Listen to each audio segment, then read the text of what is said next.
Chapter 22. Anger flashed through Sun Jianyan's face. No matter how he heard it, it was humiliating for him, the medicine king, to kneel to a young man. Yichen took a puff of the cigarette in his hand. As the smoke lingered, his expression was a little blurry. If I say it again, your daughter will live for the time it takes to burn a joss stick at most. Do you believe that? Sun Jianyan's body shook intensely upon hearing that. Lin Fan, who was standing aside, said immediately, "Old Sun, don't listen to him. Miss Sun can't be saved. Even if my master is here, there's nothing he can do. How can this piece of trash do it?" "Shut up," Sun Jianyan shouted with a stern look in his eyes. "It's all your fault. Rongrong's illness wasn't that serious initially, but it completely broke out after you attacked her. I treated you as an expert. It seems like you're just like what Mr. Yi said. You're a piece of trash, a complete piece of trash. You don't have any real ability, but you like to act cool instead." Lin Fan spat blood out again. He was so embarrassed that he wanted to die. Who was he? He was a medical genius, the favorite junior brother of his master and senior brother. He had been cultivating in the mountains for 20 years. He was the master Lin that the officials and nobles fought to get on his good side as soon as he left the mountains. He even knew the long-lost immortal tying needle. However, he was being called a piece of trash by 2 people within a day. Plop! Sun Jianyan knelt hard before Yichun. He looked like he was begging and remorseful. "Mr. Yi, Sun Jianyan was wrong. I hope that you can save my daughter, since she's innocent. If people were to see that, they would definitely be so shocked that they would be speechless." The owner of the Medicine Anthology Pavilion, the Medicine King who was famous in Qianan, Sun Jianyan, was kneeling on the ground like a child who had made a mistake. Moreover, he was kneeling before a young man. Yichen flicked the ashes off his cigarette and asked expressionlessly, "Let me ask you, did Ms. Sun swallow anything by mistake when she was young? For example, medicinal herbs or pearls?" "H, how did you know?" Sun Jianyan was taken aback at first. Then he was shocked. When Rongrong was 8 years old, she accidentally fell into an ancient well while playing. After she was rescued, the girl kept saying that she swallowed a bead, but when I took her to the hospital for a checkup, I found nothing in her body. I always thought that she fell into the water that caused her illness. He inhaled sharply as he spoke to this point. Mr. Yi, could it be? If he still had any doubts about Yichen earlier, he was completely convinced now. After all, he had never told anyone about his daughter swallowing something by mistake. Sun was Yi. If his guess was correct, the well that Sun Serong had fallen into was a 1,000-year-old well.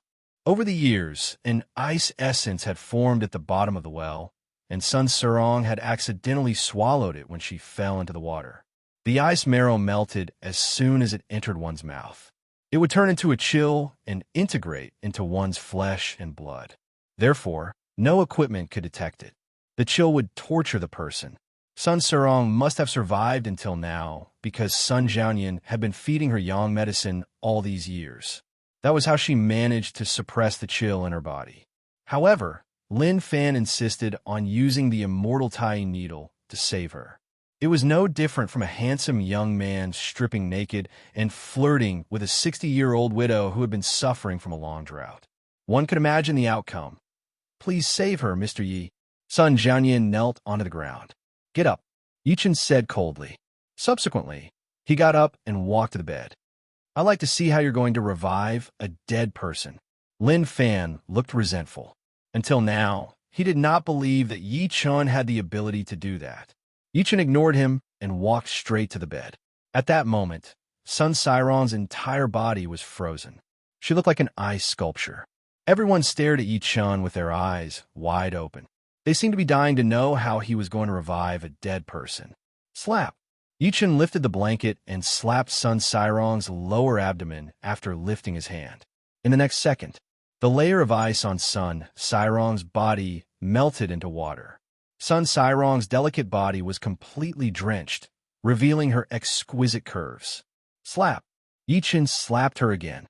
As everyone watched in shock, a heat wave came out of Sun Sirong's body.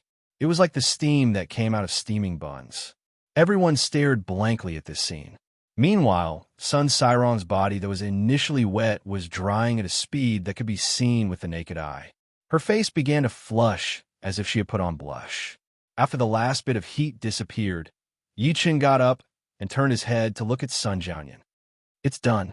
Nobody knew that as the chill on Sun Sirong's body faded, an ice ball the size of a longan appeared in Yi Chen's hand that was behind his back. The ice ball melted quickly and was absorbed by him completely. That's it. Sun Jianyan could not react in time. A doctor exclaimed, "Look, Miss Sun's vital signs are recovering." The people looked at the medical equipment next to them by instinct. They realized that her vital signs were recovering at high speed. Dead silence filled the room at that moment. Everyone was speechless. Indeed, they were speechless. Lin Fan performed the long-lost immortal tying needle and sweated profusely, but he still could not cure her. However, she was cured by Yi Chen's 2 slaps. What else could they say? At the same time, a low groan came from the bed. Sun Jianyan walked over immediately and realized that Sun Sirong was slowly opening her eyes. She called out, "Dad." "Rong Rong, you're finally awake." That's great, that's great." Sun Jianyan was excited. There was an uproar in the room. Even if he knew that Sun Sirong was fine, he could not have woken up so soon. Could he? How is that possible? Lin Fan's expression was terrible. Sun Sirong looked around in a daze and struggled to sit up. "Dad, who are they?" "Rong Rong, I hired them to treat you." Sun Jianyan held her hand tightly and said to Yi Chen with extreme gratitude, "Especially this Mr. Yi. He was the one who saved you." Seeing that his limelight had been stolen, Lin Fan glared at Yi Chen. His eyes were about to explode as he squeezed a few words out of the gaps of his teeth. "Kid, you're courting death." Immediately after, a strong killing intent erupted from his body. Sun Jianyan's expression changed. He rushed to the door and shouted, "Protect Mr. Yi." Lin Fan flew into a rage out of humiliation. More than 10 burly men who were guarding the door rushed in and charged towards Lin Fan in unison. The people around saw that something was wrong, and they all pushed and shoved each other out. Lin Fan was not flustered at all. Instead, he laughed coldly. "How dare a bunch of trash like you stop me? Get lost." His voice fell. Instead of retreating, he advanced and quickly attacked the dozen or so burly men that were rushing towards him. Following a series of screams, in the blink of an eye, more than a dozen people were lying on the ground. Sun Sirong turned pale with fright. Sun Jianyan was terrified. Although he knew that Lin Fan had extraordinary skills, he had never expected him to be so powerful. His underlings were all hunks who could fight 10 people on their own, but he had defeated them in a single blow. Ancient martial artist. He was an ancient martial artist. Sun Jianyan felt his mouth go dry. Lin Fan did not even look at the people on the ground. Instead, he walked towards Yi Chen one step after another. The killing intent on his body locked onto Yi Chen as a cruel grin appeared at the corner of his lips. "Do you think that medical skills are my strongest ability? You're wrong. My true identity is an ancient warrior. In my eyes, you're just an ant. Do you think you can leave in one piece just because you've cured an illness? Ha! I will let you know what despair is and what true fear is." Lin Fan's maniacal laughter echoed in the house as his clothes fluttered. Ant. Chapter 23. Sun Jianyan and his daughter were petrified as they looked at Lin Fan, who was filled with killing intent. However, Yi Chen ignored them. He sat still as if he was scared out of his wits. Sun Sirong's body was shaking slightly. She was so anxious that she was about to cry. "Dad, why please save him?" Sun Jianyan looked bitter. What could he do when facing an ancient martial artist? Lin Fan smirked and looked at Yi Chen in a condescending manner. "I'm going to say this one last time. Kneel down, you ant. Who knows, I might consider leaving your body in one piece." At that moment, he was extremely arrogant. He was not in a rush to kill Yi Chen. Instead, he wanted to torture him before Sun Jianyan and his daughter. He wanted to regain the dignity and limelight that he had lost earlier. Thud! Yi Chen did not run. Instead, he took out a cigarette and lit it up. He said in a playful manner, "Please begin your performance. Mr. Yi, run now. Run now. Otherwise, he'll really kill you." Sun Jianyan was stomping his feet in panic. He regretted asking Yi Chun to treat him in the beginning. He should not have asked Lin Fan to come in as well. Otherwise, so many things would not have happened. Haha, I've changed my mind. I'll cripple you first and break all your bones. Then, I'll chop off your limbs and soak them in the potion. I'll make you wish you were dead. Lin Fan scoffed and threw a punch. The wind from his punch was powerful. He then charged at Yi Chen's face. Sun Jianyan and his daughter closed their eyes by instinct. They were in despair. Oh no, Mr. Yi is dead. How is that possible? However, a voice that was filled with disbelief made Sun Jianyan open his eyes in the next second. He was dumbstruck. He saw Lin Fan's punch stop when it was less than 10 centimeters away from Yi Chun. It stopped all of a sudden. Meanwhile, there was a faint golden airflow coming out of Yi Chen's body. It looked like an energy barrier from far away, preventing Lin Fan's terrifying punch from going any further, releasing true energy and condensing it into a wall. How is that possible? Lin Fan's eyes were wide open as he mumbled to himself. A bone-piercing chill rushed from his head to his toes, releasing true energy and condensing it into a wall. Only Master could do this. Even eldest senior brother, who had been in the sect for more than 30 years, could not do it. He knew very well how terrifying his master was. At his age, Lin Tai was scared out of his wits. There was only one thought in his mind. That was to escape. Run as far as you can. Wait for Master to deal with him. As Sun Jianyan and his daughter were dumbstruck, Lin Fan suddenly turned around and dashed toward the door at an extremely fast speed. God, is Lin Fan trying to escape? Sun Jianyan sucked in a cold breath. Run? Where are you going? Yi Chun chuckled softly and extended his right hand slowly. He curled his fingers slightly and grabbed Lin Fan, who was already at the door. He performed the most basic gravity method in the cultivation world. No, all Lin Fan felt was an extremely intense suction force coming from behind him. He shrieked in fear and subsequently retreated uncontrollably. In the blink of an eye, he retreated to Yi Chun. Yi Chun grabbed him by the neck and lifted him midair. There was dead silence in the house. The 10 hunks who were lying on the ground watched the scene blankly. They felt like their worldview had been turned upside down. Sun Jianyan was petrified on the spot. There was only endless shock in his heart. Lin Fan, who was so powerful earlier, was like a chick being crushed by Mr. Yi in the blink of an eye. Sun Serong covered her red lips with her hand and stared blankly at Yi Chun with her beautiful eyes. The rising and falling of her breast showed how upset she was. The arrogant aura that Yi Chun exuded at that moment shocked her deeply. Even though she was the Medicine King's daughter who had lived a luxurious life, she had never felt something like that before. So powerful, so handsome. Lin Fan's eyes were wide open, and his face was filled with fear. Say, Senior, please spare my life. I didn't know that you're a martial Dao master. I'm willing to apologize. Please spare my lowly life. Yi Chun squinted. It's too late. No, my master is Yuan Bupo. Why you'll kill me? He won't let you go. Lin Fan shrieked in indignation. Sun Jianyan, who was standing aside, had a drastic change of expression when he heard Yuan Bupo's name. He said, Mr. Yi, you can't do that. Gotcha. As a crisp sound came, Yi Chun broke Lin Fan's throat. He died on the spot. His eyes were wide open, clearly dying with a grievance. Yi Chun tossed his dead body onto the ground and looked at Sun Jianyan expressionlessly. Why not? Sun Jianyan looked at Lin Fan's dead body and asked in despair, Mr. Yi, do you know who Yuan Bupo is? Yi Chun did not care at all. Sigh. Sun Jianyan stomped his feet and said, Yuan Bupo is a rare martial arts genius. He's known as the Tianan #1. Now that you've killed his disciple, he definitely won't let this go. Are you saying that he's allowed to kill me, but I'm not allowed to fight back?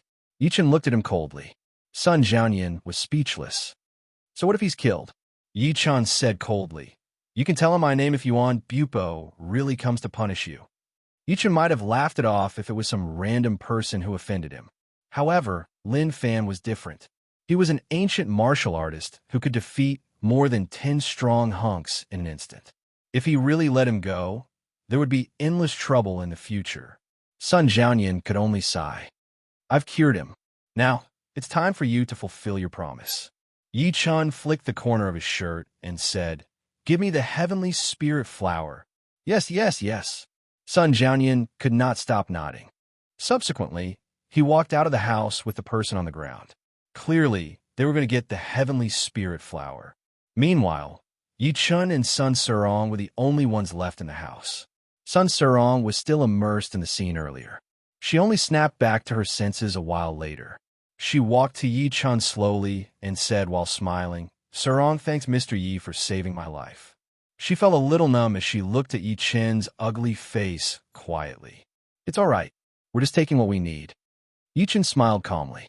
He had no intention of talking to her. The smile on Sun Serong's face dimmed. She could not help but feel a little disappointed. Soon, Sun Jianyan returned with a medicine jar. He passed it to Yi Chun respectfully. Mr. Yi, this is the heavenly spirit flower. There's 20 million yuan in this card. The password is the last 6 digits of the card number. There was a translucent liquid in the medicine jar. There was a green plant with 7 leaves that looked beautiful. There was also a black bank card with it. Yi Chun was a little excited after taking it. He had finally gathered all the herbs to refine the blood marrow pill and qi blood pill from Meng Meng. He did not come for nothing. Yi Chun only asked a while later, Old Sun, do you have a quiet room here? Yes, I'll get it ready for you now. Sun Jianyan responded and ordered people to get it ready. He thought Yi Chun wanted to rest since he had exhausted a lot of energy from the treatment earlier. Oh yeah, I have 2 friends outside. Please get them to come in and wait for me. After entering the quiet room that Sun Jianyan had prepared for him, Yi Chun lifted his hand to set up a restriction. He then took out the herbs that Gu Shaoquan had given him earlier and placed them together with the heavenly spirit flower. If it were someone else, they might not be able to refine pills without a cauldron and earthly fire. Fortunately, I once obtained a method of alchemy in the void. This method can turn one's own aura into an alchemy furnace without the need of an alchemy furnace, and even produce the samadhi true fire. Yi Chun sat with his legs crossed and released spiritual energy.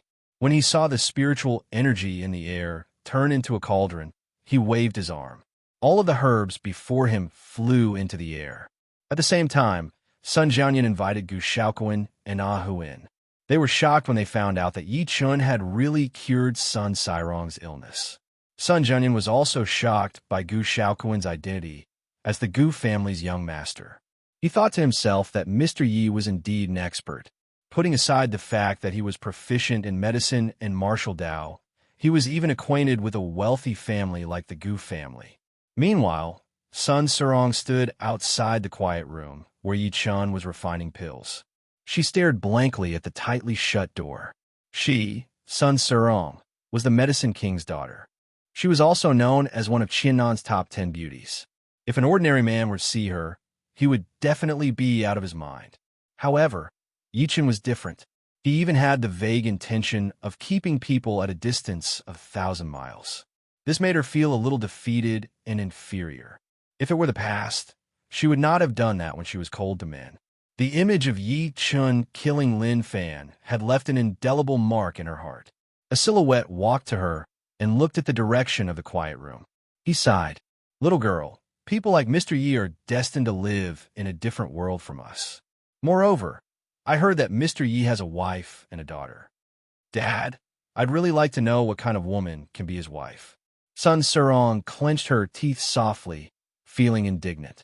Sun Jianyan shook his head and turned around to leave. He knew his daughter very well.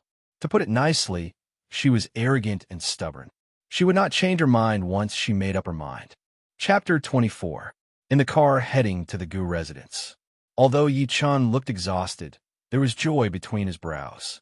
The reason being he had obtained 10 qi blood pills, 10 blood marrow pills, 5 body strengthening pills, and 1 vitality pill. The qi blood pills and blood marrow pills were from Meng Meng. He would take 2 pills every 10 days. They should be able to last until he broke through to foundation building. By then, he would be able to refine the rebirth pill. Meanwhile, the body strengthening pills were for Yi Chen's parents.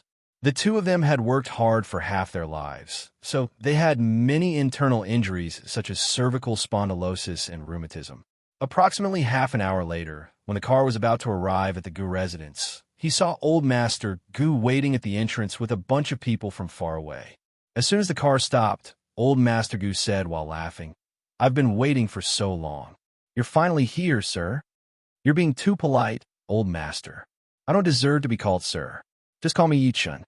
Yi-chun got out of the car while smiling. There were two ladies standing next to the Old Master.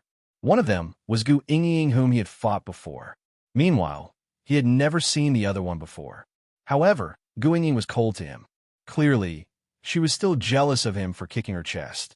The Old Master seemed to have noticed his doubt, so he introduced while smiling, "Mr. Yi, this is my granddaughter-in-law, Xiaoquan's wife, Fang Yuan." Yuan, greet Mr. Yi." Fang Yuan smiled sweetly immediately. "Greetings, Mr. Yi." Yi-chun nodded and could not help but look at her again. He realized there was a faint black energy between her brows, while there was a red energy in her stomach. He came to a realization at that moment. The black energy was the resentment that was transferred from the longevity lock, while the red energy was naturally the energy of the fetus. "Mr. Yi, please follow me." The Old Master led him to the second floor of the villa passionately. He then got someone to serve him tea. Yi-chun took a sip and said while raising his brows, "The tea is great. I'm glad that you like it, Mr. Yi. These are the Wui Mountains de Hong Pao that someone gave to me. I'm not used to drinking it. You can bring some back when you leave," the Old Master said generously. Gu Ying, who was standing aside, scoffed, "Grandpa, you're just pretending to be generous. You usually keep this thing more tightly than anyone else. Even when Uncle Xiao came to our house last time, you couldn't bear to take it out." She glared coldly at Yi-chun when she was done speaking. That kick from that fellow last time had caused that part of her body to hurt for a few days. After going to the hospital for a checkup and confirming that she was fine, she heaved a sigh of relief. Old Master Xiao didn't know whether to laugh or cry. He said, "Do you think I don't know your Uncle Xiao? He's a complete tea fanatic. If he knew that I have such a good thing, he would clean it up for me." During that period, Gu Xiaoquan would look at Yi-chun from time to time. He seemed like he had something to say. Yi-chun smiled and took out 2 medicinal pills and placed them on the table. The group of them stared at the pill with their eyes wide open, not knowing what to do. The Old Master frowned. "Mr. Yi, what's this?" "The purple one is a body-forging pill. I'll give it to the old man." The old man must have suffered many internal injuries on the battlefield in his early years. He'll feel much better after taking it. As for the red one, it's a vitality pill. It can dissolve the resentment in Ms. Fang's body and has the effect of stabilizing the fetus. Yi-chun looked at Fang Yuan by instinct as he spoke to this point. If she had not met Yi-chun, the baby in her stomach might have died in her womb. However, it was considered a blessing now. The effect of the vitality pill could be absorbed by the baby too. There is a certain chance that the baby would have a spiritual root when it was born.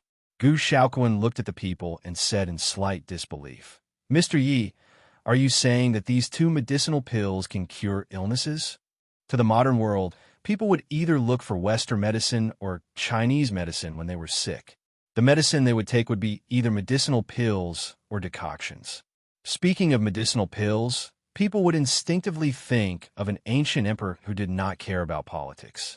People would subconsciously think of a certain emperor in ancient times who did not care about the state affairs and spent all day with a group of Taoist priests by the alchemy furnace, dreaming of ascending to the heavens. Gu Xiaoquan was not the only one who was confused. The rest were the same. Gu Ying finally found a reason to attack him. She scoffed and said, "Medicinal pills? Have you read too many novels?" If not for Yi-chun's terrifying ability, she would have chased him out as a scammer. "Ha!" Yi-chun smiled without saying anything. Looking at the red body strengthening pill, Old Master Gu asked, "Mr. Yi, can this medicinal pill really cure my internal injury?" "You can try it, Old Master." "Grandpa, don't listen to this guy's nonsense. What if something happens to you after you eat it?" Gu Ying stopped him immediately. "Don't worry, I believe in you, Mr. Yi."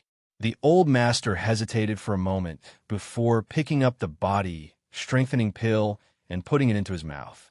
It was too late when the people reacted to it. If anything happens to my grandpa, you won't be able to get away with it. Gu Yingying glared at Yi Chun ferociously. At that moment, the group of people stared at the old master anxiously. They were afraid that he would suddenly complain about having a stomachache or die after vomiting blood. The old master's body shook all of a sudden. "Grandpa!" Gu Shaoquan and Gu Yingying screamed out of worry. Subsequently, a red glow came out of the old master's body. The red glow spread all the way to his head, as if he was drunk. The old master could not help but shout and spat out a mouthful of foul air. At the same time, the white hair on his head turned black at a speed that could be seen with the naked eye. The people were speechless from the shock. After the red glow faded, the old master bowed at Yi Chun immediately. "Mr. Ye's medicinal pill is amazing. I feel much more relaxed now. My waist isn't sore, and my legs aren't hurting anymore." Yi Chun nodded while smiling. Gu Yingying's beautiful eyes were wide open. She was in slight disbelief. "Grandpa, are you really all right?" "I'm not just all right. I feel like I'm 10 years younger now.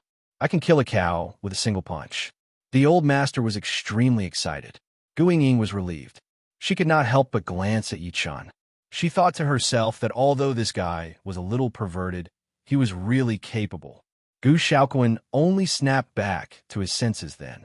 He picked up the remaining medicinal pill on the table and passed it to Fang Yuan. "Wifey, hurry up and eat it." With the old master taking the initiative to test the medicine, the group of people had nothing to worry about this time. After Fang Yuan swallowed the vitality pill, a gush of black energy flowed out of the top of her head. Her face that was initially pale now looked much rosier. The people were shocked.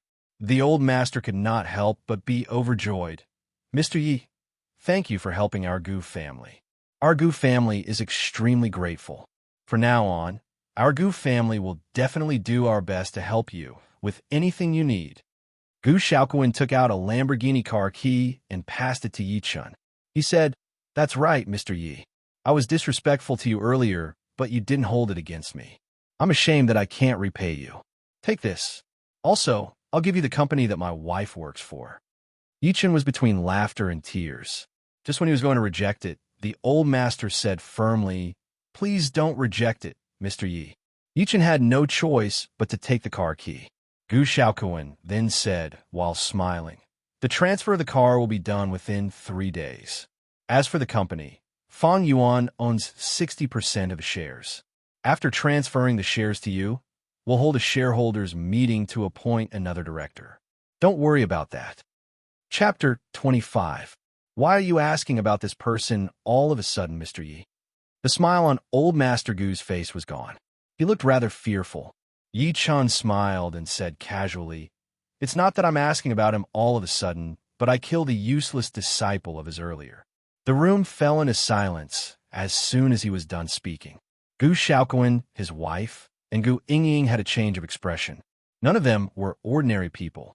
Naturally, they knew how much killing intent and coldness were contained in Yi Chun's words, even though he sounded relaxed. Gu Yingying, in particular, could not help but take a good look at Yi Chun. She was secretly shocked. She could not believe that not only was this guy cold on the outside, but his heart was cold too. He said that he had killed someone in such a calm manner. It seemed like he had really shown mercy when he kicked her the other day. The old master inhaled sharply. Horror filled his face. "Mr. Yi, are you sure you really killed Yuan Bupo's disciple? He said that Yuan Bupo was his master before he died. It should be true. After all, a dying man's words are kind." Yi Chun nodded calmly. The old master suppressed the horror within him forcefully and turned his head to look at Gu Shaoquan and his wife. He said, "Shaoquan, Yuan, you guys can leave now." "Grandpa, listen to what you're saying. I'm your biological grandson. The Gu family's blood flows in me. Why are you hiding it from me?" Gu Shaoquan looked speechless. The old master glared at him. Gu Shaoquan then left the room with his wife, Fang Yuan, with a bitter expression. He mumbled as he walked. The old master then forced a smile and said, "Please forgive me, Mr. Yi. My useless grandson isn't a martial artist. Moreover, his father passed away early, so the less he knows, the better." In reality, there was something that he did not say. As long as he did not offend ancient martial artists, no matter how arrogant Gu Shaoquan was, he could wipe his ass for him. Yi Chen nodded to show that he understood. The old master glanced at him next to him and said with an extremely strange expression, "Aren't you from the ancient martial world, Mr. Yi? Why haven't you heard of Yuan Bupo?" Ancient martial artist? Yi Chen was slightly stunned. Subsequently, he said while smiling, "Old Master Gu, to be honest, I'm not an ancient martial artist. I'm an energy refinement cultivator. Qi practitioner? Forgive me for living for so long, but I've never heard of it." The old master was stunned for a moment, then looked at Ahu behind him with a blank expression. Ahu hurriedly shook his head. "I've never heard of it either. Forget it. Since Mr. Yi has such skills, he's naturally not an ordinary person." The old master could only wave his hand and said, "Mr. Yi, martial arts has been the norm in China since ancient times. After thousands of years of inheritance, we formed our own cultivation system and foundation. In order to distinguish it from modern fighting techniques, we call them ancient martial artists. As of now, what I know is that the ancient martial realm is divided into two big realms, the acquired realm and the innate realm." Yi Chen said in surprise, "What do you mean by acquired? What is innate?" Ahu and Gu Yingying also pricked up their ears. They usually didn't know much about this. The so-called acquired realm is when martial artists train their bodies to stimulate their body's potential and generate energy in their body. Then, they combine it with some fighting techniques. Basically, it's divided into four minor realms: movement, illuminating energy, internal energy, and illuminating meridian. Usually, as long as there's energy in your body, you're considered to have stepped into illuminating energy. You'll only need to strengthen the energy continuously to make it bigger, more condensed, and then integrate it into your muscles and acupuncture points. When the energy is mastered, it can clear the blocked meridians in the human body, especially the Ren meridian and Du meridian. As soon as it's cleared, the energy can flow through the entire body and circulate freely. That's why those who have cleared the Ren meridian and Du meridian in martial arts novels are experts. The old master spoke with fervor and assurance. He roughly explained some knowledge about ancient martial arts to Yi Chen and the other two. Yi Chen asked while frowning, "What about the innate realm?" Acquired martial artists can turn the energy in their body into true energy. They'll be able to enter the innate realm after they release their true energy. However, it's 1 in a million. When they reach that stage, they'll be able to fight 100 people on their own. That's why they're called martial Dao masters. The old master exclaimed, "However, it's just too difficult to get to the innate realm. Countless acquired martial artists can't even get to the innate realm after giving their all. I've been cultivating for most of my life, but I'm only at illuminating energy now." Gu Yingying stuck her tongue out upon hearing that. She had been taught by the old master since she was young, but she was only at movement. She could only mimic and perform the moves that looked real. Yi Chen's eyes flickered a few times. He was beginning to understand now.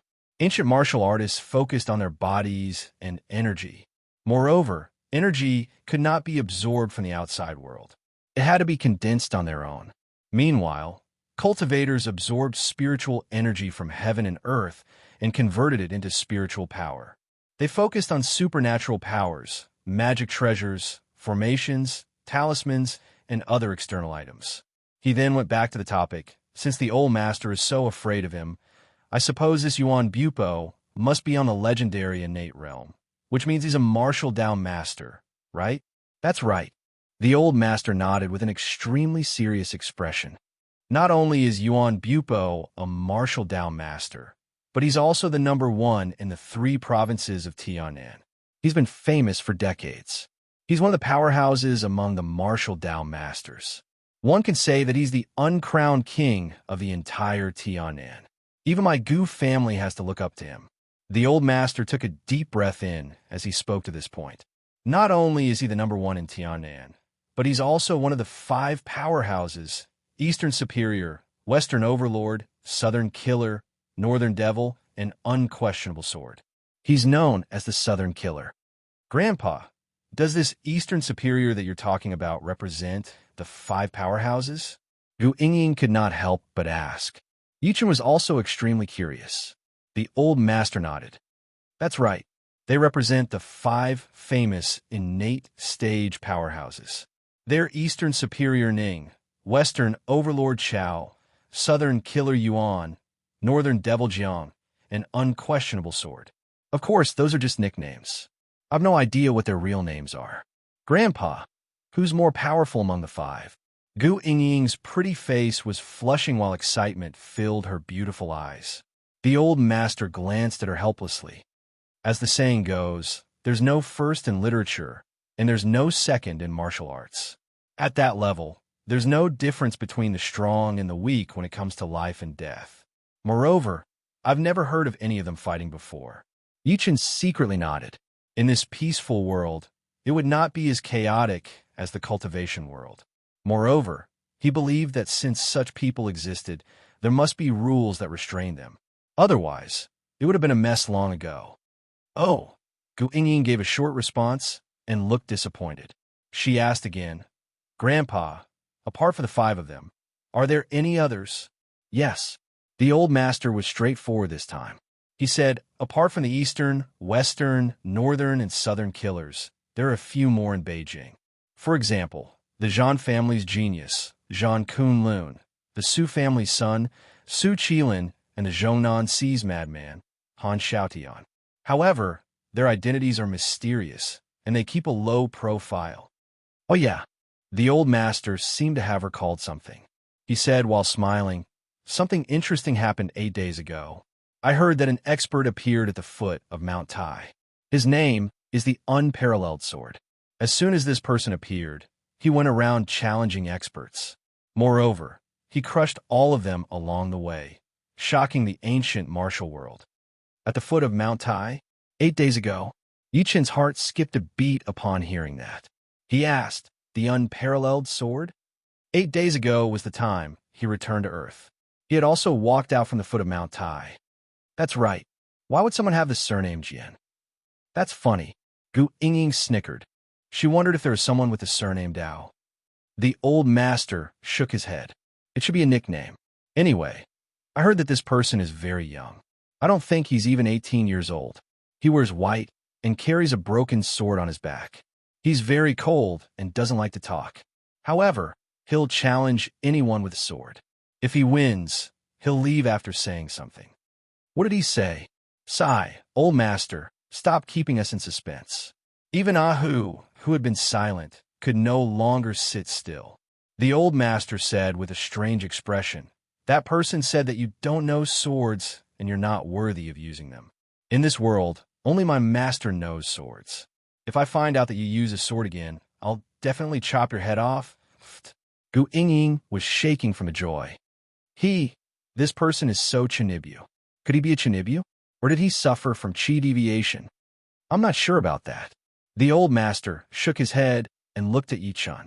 He said after a sigh, Mr. Yi, you know about Yuan Bupo's situation now. You've killed his disciple. I'm afraid there's a grudge between you and him. Don't worry about it. Yichen smiled calmly and said, that useless disciple of his deserves to die. If he's going to attack me, I don't mind letting the master and disciple reunite in the underworld. The old master's face twitched hard when he heard that reply. He was speechless.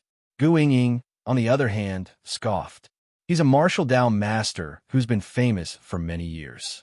He's also the Tianan #1. Aren't you being too arrogant? Really? The more you say that, the more I want to fight him. Yichen responded expressionlessly. Gu Yingying was pissed.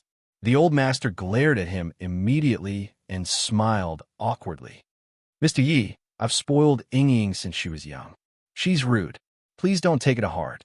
Don't worry about it. Yichen shook his head. He was not angry at all. Instead, an intense battle intent surged out of him. So what if you're a master? So what if you're the Tianan #1? If you're my enemy? Chapter 26. Ahu drove Yichen home after chatting with the old master and the rest for a while. As for the Lamborghini that Gu Shaoquan gave him, he didn't drive it away because he didn't have a driver's license yet. In order to avoid too much trouble, he could only leave it at the Gu residence. Old Master Gu stood before the window and watched the car drive away. He seemed to have thought of something and suddenly turned his head to ask Gu Ying, who was behind him, "Oh yeah, what do Mr. Ye's parents do?"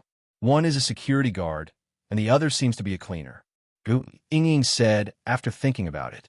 She had secretly found out about Yi Chen's family before this. The old man was slightly taken aback, then said, "How about this? Think of a way to contact the company Mr. Ye's parents work for and transfer Mr. Ye's father to the town hall to arrange a job. As for Mr. Ye's mother, well, transfer her to the nursing home opposite to take care of my old brothers." Gu Ying pouted slightly. She was shocked, but she agreed to anyway. As soon as he returned to his apartment, Yi Chun saw his daughter, Meng Meng, chasing a bunch of kids around with a stick in her hand. Meng Meng said while panting, "Don't run. I'll stop you if you dare." From time to time, the children who were running in front turned back and made faces at her. The little girl was so angry that she screamed. She quickly caught up with the little fat boy who was running at the back and hit him with the stick. Little Fatty immediately burst into tears. "Meng Meng." Yi Chun walked over immediately and carried the little girl in his arms. "What's going on?" "Daddy." They said that Meng Meng was picked up by Grandpa and Grandma. The little fellow's face was flushed red, feeling very wronged. When the kids saw that the adults had arrived, they quickly dispersed. Obviously, they were afraid of being beaten up. Yi Chun said in amusement and annoyance, "Doesn't Meng Meng have a father? How could he have been picked up?" "Yes, but they kept scolding Meng Meng like this, and Meng Meng couldn't beat them with words, so she could only hit them." The little fellow put her hands on her hips and said angrily, "If I can fight, I won't talk." Yi Chun was dumbstruck. He was shocked by what the little girl said. Subsequently, he pinched the little girl's cheeks and said, "You can't do that next time. What if you fall?" But what if they still scold Meng Meng?" The little fellow curled her lips, obviously very unconvinced. Yi Chun said while smiling, "If they scold you again, tell me. I'll talk to their adults and ask them how they educate their children." The little fellow nodded reluctantly. Yi Chun shook his head and carried her into the house. He realized that his parents were not around. It seemed like they had gone to work. He asked in concern, "Meng Meng, are you hungry?" "I'm not hungry. Grandma came back at noon to cook for me." The little fellow shook her head and obediently turned on the TV. She looked at Big Head Daddy and Little Head Daddy and couldn't stop laughing. Yi Chun sat next to the little girl after washing up in the bathroom. He took out a chi blood pill and a blood marrow pill from his embrace. "Dad, what is this? It smells so good." The little fellow was immediately attracted by the fragrance of the elixir.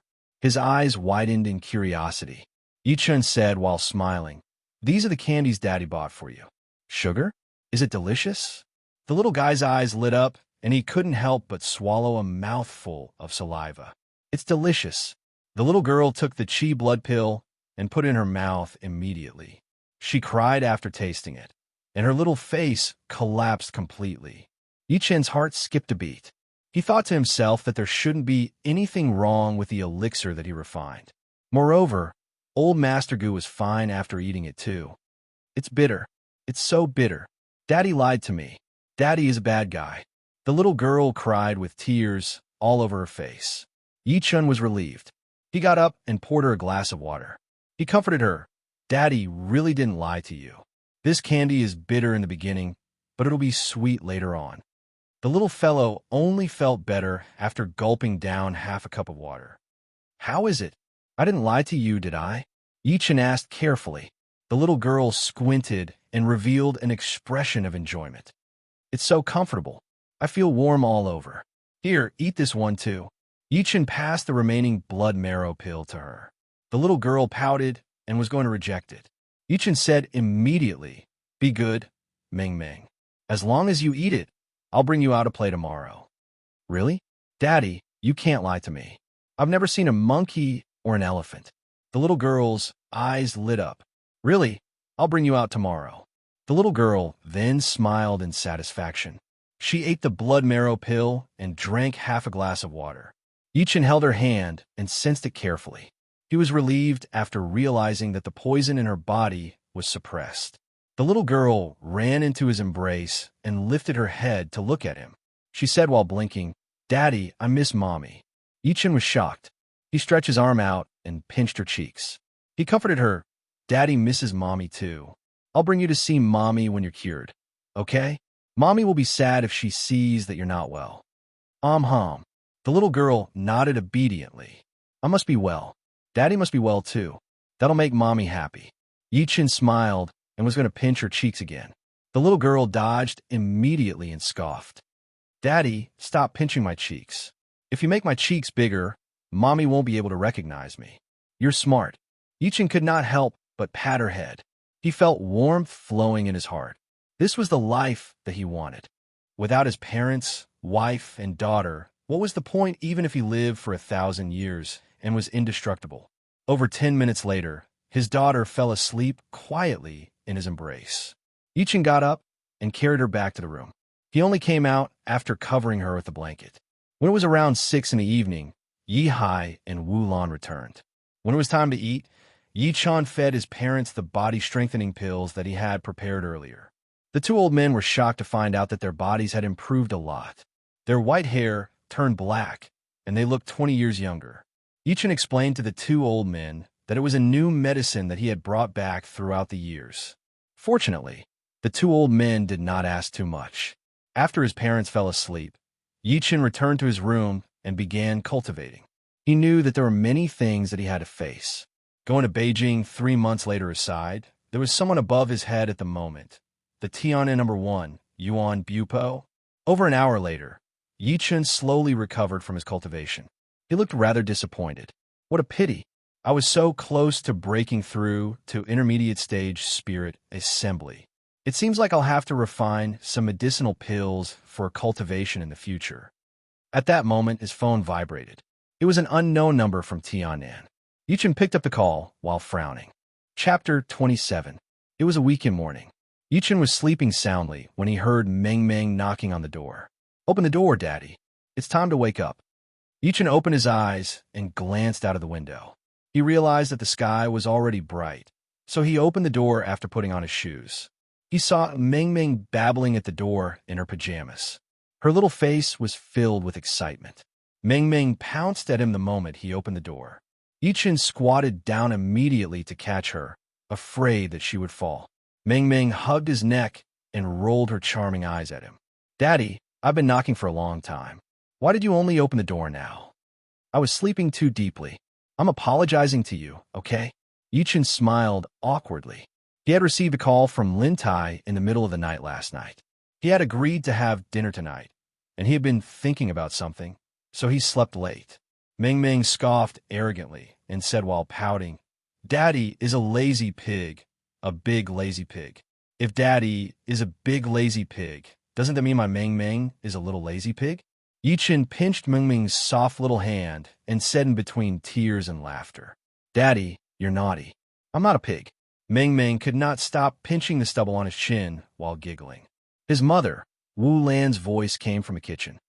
Meng Meng, Grandma squeezed the toothpaste for you. Brush your teeth now. Meng Meng then struggled out of Yi-Chen's embrace and ran to the bathroom while hopping. She seemed to be happy. Yi-Chen walked out after changing his clothes. He saw his father playing with an old flashlight. Yi-Chen said while smiling, Why are you up so early today, Daddy? It's all because of Meng Meng. She woke me up before the sun rose after knowing that you're bringing her out to play.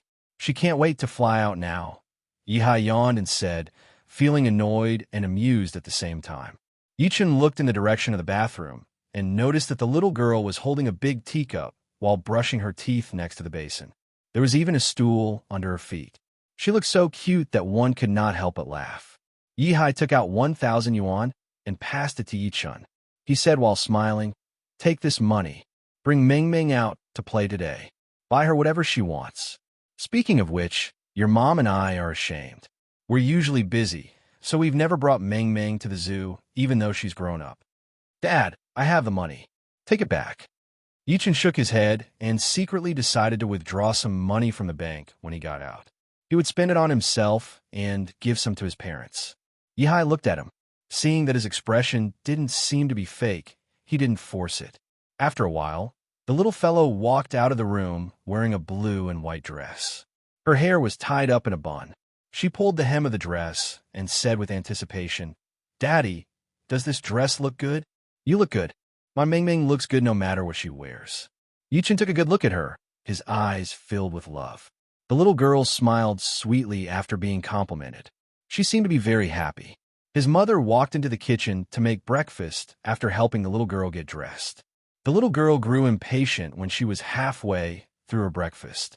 She kept urging Yichen to leave. Yichen said to his parents and walked out while holding her hand, not knowing whether to laugh or to cry. Along the way, the little girl had a smile on her face. "Daddy, where are we going?" "Let's go to the bank first. I'm going to withdraw some money." Yichen smiled and walked to the bank nearby with the little girl. There were only a few hundred yuan left from the 1,000 yuan that his father had given him earlier. It was not enough at all. Over 20 minutes later, the father and daughter arrived at a construction bank nearby. Yichen walked to the ATM machine to take a look. He realized that there was a notice on it saying that the ATM was broken and that he should withdraw money from the counter. It was the weekend, so it was already crowded. He hesitated for a moment. Just when he was going to walk in with the little girl, he heard the sound of a car brake coming from behind. Yichen turned his head to look and saw a Land Rover Aurora driving over. It stopped before him in an overbearing manner and almost hit him. Yichen took a few steps back while holding the little girl's hand. Subsequently, he glared at the Land Rover Aurora with a grim expression. As the car door opened, a lady walked out of the passenger seat. The lady was dressed glamorously with heavy makeup on her face and purple lipstick on her lips. At the same time, a middle-aged man with a big belly in a suit walked out of the car. The lady looked at Yichen and his daughter by instinct. She was stunned at first. Then she said in disbelief, "Why, you're Yichen? You're Yuan Yu?" Yichen frowned and said in disbelief. The lady's outfit was too revealing. She wore a tight skirt and black stockings. Her collar was wide open as if she was eager to show off everything underneath. "It's really you." Yuan Yu was elated. She took a few steps forward immediately and sighed. "I almost couldn't recognize you if you didn't call out my name." "I almost couldn't recognize you too," Yichen said while smiling. The lady before him was his university classmate. Before Yichen and Su Yuhan met, Yuan Yu could not stop pursuing Yichen back then, perhaps because Yichen was good at his studies. However, Yichen had no feelings for her, so they left it at that time. Yuan Yu took a good look at Yichen. Disdain flashed through her eyes when she noticed that he was dressed shabbily. However, she said with a smile, "It's been 7 to 8 years since we last met. What's your job now? Are you done talking?" "I'm in a hurry." The man next to her scoffed and did not even look at Yichen. He was insufferably arrogant. Yichen said coldly, "I don't have a job at the moment." Yuan Yu smiled lightly while the disdain in her eyes grew. She pretended to be surprised as she said, "No way. You were the top student in our marketing class back then. How could you not have a job?" She held the bald man's hand next to her affectionately after saying that. She said calmly, "Oh yeah, let me introduce you. This is my man, Zhao Bin. He's currently working as a supervisor in a listed company. His annual salary is 500,000 yuan. That's pretty good." Yichen nodded. His indifferent attitude made Yuan Yu frown slightly. She was a little unhappy. Her impression of Yichen dropped a notch again. "Why are you pretending to be calm? Just tell me if you're not doing well. Perhaps I might get Zhao Bin to get you a job in his company, since we're old classmates. It's fortunate that I didn't get you back then. Otherwise, I might be eating dirt with you now." At that moment, she just noticed Meng Meng next to Yichen. Stunned at first, she then said, "Don't tell me that she's your daughter." She walked over and extended her arm to touch Meng Meng as she spoke. Meng Meng hid behind Yichen immediately and said while pinching her nose, "You bad woman. Don't touch me. You stink." The smile on Yuan Yu's face froze. She said coldly, "Yichen, your daughter lacks education. I'm wearing imported perfume. You wouldn't be able to afford it even if you sold yourself. How am I stink? That's my business. I'll definitely educate her when I get back." Yichen pinched the little girl's hand softly. Zhao Bin, who was standing aside, said impatiently, "Why are you wasting your time talking to such a person? I'm in a hurry." "That's it. We'll contact each other when we have time." Yuan Yu smiled awkwardly. She walked into the bank while holding Zhao Bin's arm after saying that. After the duo left, the little girl said in her baby voice, "Daddy, Who are those two bad people? They're my old classmates. Yi-Chun squatted down and patted her head. He asked, "Oh yeah, why did you say that they're bad people?" "They're bad people." The little girl pouted and scoffed. "Especially that Andy. She's the worst. She almost hit Daddy and Meng Meng with her car, but she didn't even apologize. That Annie knew that Daddy didn't have money, but she told Daddy that the uncle was rich. She just wanted to show off. There was a classmate in our class who was showing off the phone that his father bought for him. Then, his phone was stolen the next day. Also, that Andy's perfume is so strong. I almost threw up." Yi-Chun was touched to hear that. He carried the little girl in his embrace and extended his arm to tap her nose. "You're so smart. Now you know how to protect Daddy. Let's go. Daddy has money. Let's get Meng Meng a lot of money." Chapter 28. Yi-Chun carried Meng Meng into the bank lobby. The place was already crowded with people, while Yuanyu and Zhaobin were sitting on the chairs and playing with their phones. Yuanyu lifted her head and saw Yi-Chun by instinct. Just when she was going to speak, she saw Yi-Chun walking to the VIP window that was empty while carrying Meng Meng. "Yi-Chun, you're the wrong place. You'll need a VIP card to do business there." Yuanyu scoffed immediately. Banks were usually divided into regular windows, VIP windows, and special windows for soldiers. Not everyone could go to the VIP window to do business. Only the bank's VIP customers could do so. Therefore, to Yuanyu, even if Zhaobin's annual salary was hundreds of thousands, he was not a VIP customer of the CCB. He would have to queue at the regular window. However, Yi-Chun went straight to the VIP window. It was a joke. Yi-Chun ignored her. After putting Meng Meng down, he took out the black card that Sun Jianyan had given him. He then walked to the female salesperson at the counter and said, "Please withdraw some money for me." The female salesperson with heavy makeup lifted her head and glanced at the card absent-mindedly. She lost interest and said impatiently, "This is the VIP counter. Please show me your VIP card." A salesperson who worked in a bank like her had sharp eyes. She could tell that the person outside the window was most likely a country bumpkin who had just moved bricks from the countryside into the city. Yi-Chun waved the black card in his hand and said while smiling, "I suppose this is a VIP card?" Sun Jianyan had given him the card with 20 million yuan in it. It was enough for him to become a VIP in any bank. Moreover, the bank system would take the initiative to invite him. "A regular card.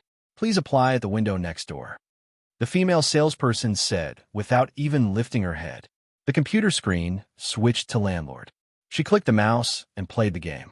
She was having fun while staring at the computer screen and giggling. Her breast could not stop shaking. Yuanyu felt much better when she saw Yi-Chun's frustrated expression. She could not help but mock. "Yi-Chun, I told you that you can only use a VIP card. It's better for you to queue here obediently. I'm not trying to discourage you, but the VIP customers of this bank are at least millionaires. You might not be able to earn that much in your entire life." Yi-Chun frowned and said nothing. Seeing his silence, Yuanyu thought that she had hit the nail on the head. She said in an even more confident manner, "Yi-Chun, I know that you're stubborn and you don't want to embarrass yourself in front of your old classmate, but you must know where you stand." At that moment, Zhaobin put his phone down and lifted his head to glance at Yi-Chun in disdain. He said to Yuanyu, who was next to him, "Look at who you're acquainted with. You're just embarrassing me." He took out a few hundred yuan notes from his wallet as he spoke. He said while looking at Yi-Chun in disdain, "I'm guessing you'll only withdraw 1,800 yuan. For Yu's sake, take this money and leave. Treat it as my charity to you. Stop embarrassing yourself here. You two are bad people. I won't allow you two to say such things about my daddy." Meng Meng, the little girl, glared at Yuanyu and Zhang Han with a flushed face. Although she was young, she could tell that her father was being targeted. "UB*TCH, why are you interrupting when adults are talking?" Yuanyu looked at the little girl in hatred and could not stop scoffing. "You don't look like your daddy at all. I wonder which beggar your mother secretly gave birth to this little bastard." The little girl had said that she smelled. Coupled with her cute and obedient manner, she was secretly jealous. The little girl had never been scolded like that before. She started crying in the lobby. She was so sad that countless people could not help but stare at her. Yi Chen's expression turned cold as he walked to Yuan Yu one step after another. His voice was extremely cold. Apologize. W, what are you trying to do? Yuan Yu panicked when she saw him walking toward her. She regained her confidence when she realized that they were in a bank. Apologize? Did I say anything wrong? This be asterisk TC. Pa. Before she could finish her sentence, she felt a heavy slap on her face. Dead silence filled the lobby. Clearly, no one expected someone to hit her in a bank. Yuan Yu was stunned as she held her swollen left cheek. She could not stop shouting at Yi Chen when she snapped back to her senses. You piece of sh asterisk T. How dare you hit me? Why did you hit me? Xiaobin snapped back to his senses. His expression was terrifyingly grim. This slap is your punishment for speaking rudely. If not for the fact that you're a woman, you wouldn't even have the chance to speak now.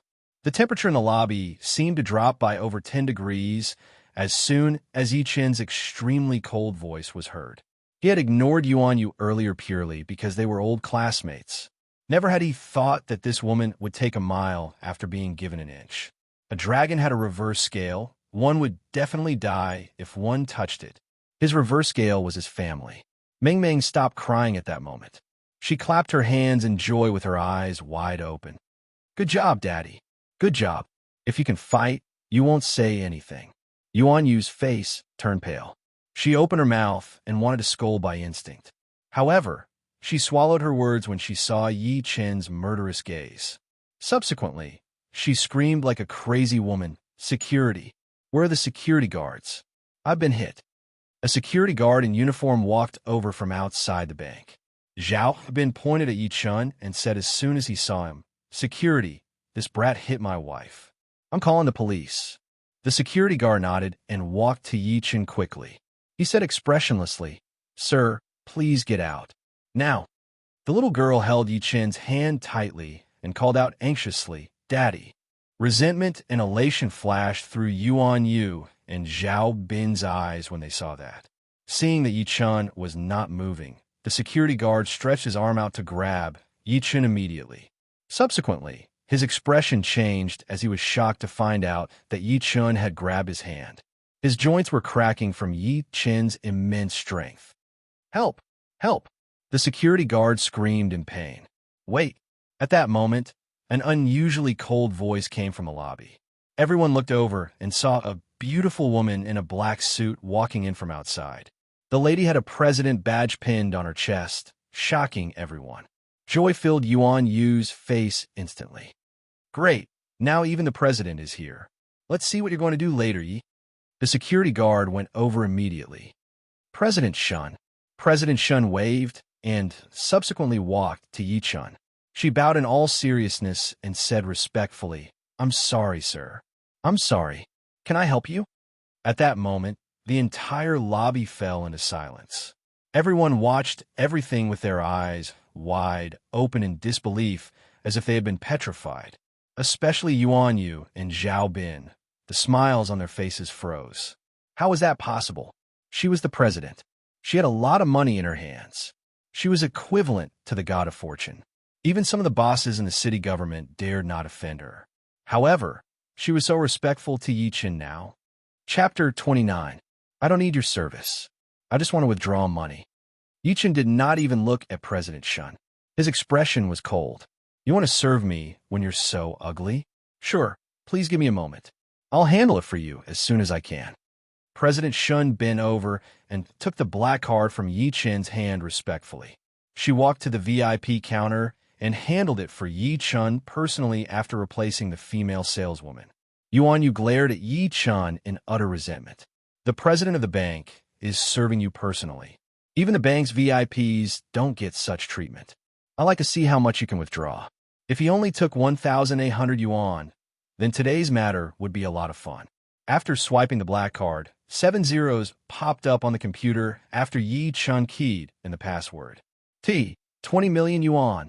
The female saleswoman who was standing aside, planning to watch Yi Chen make a fool of himself, screamed.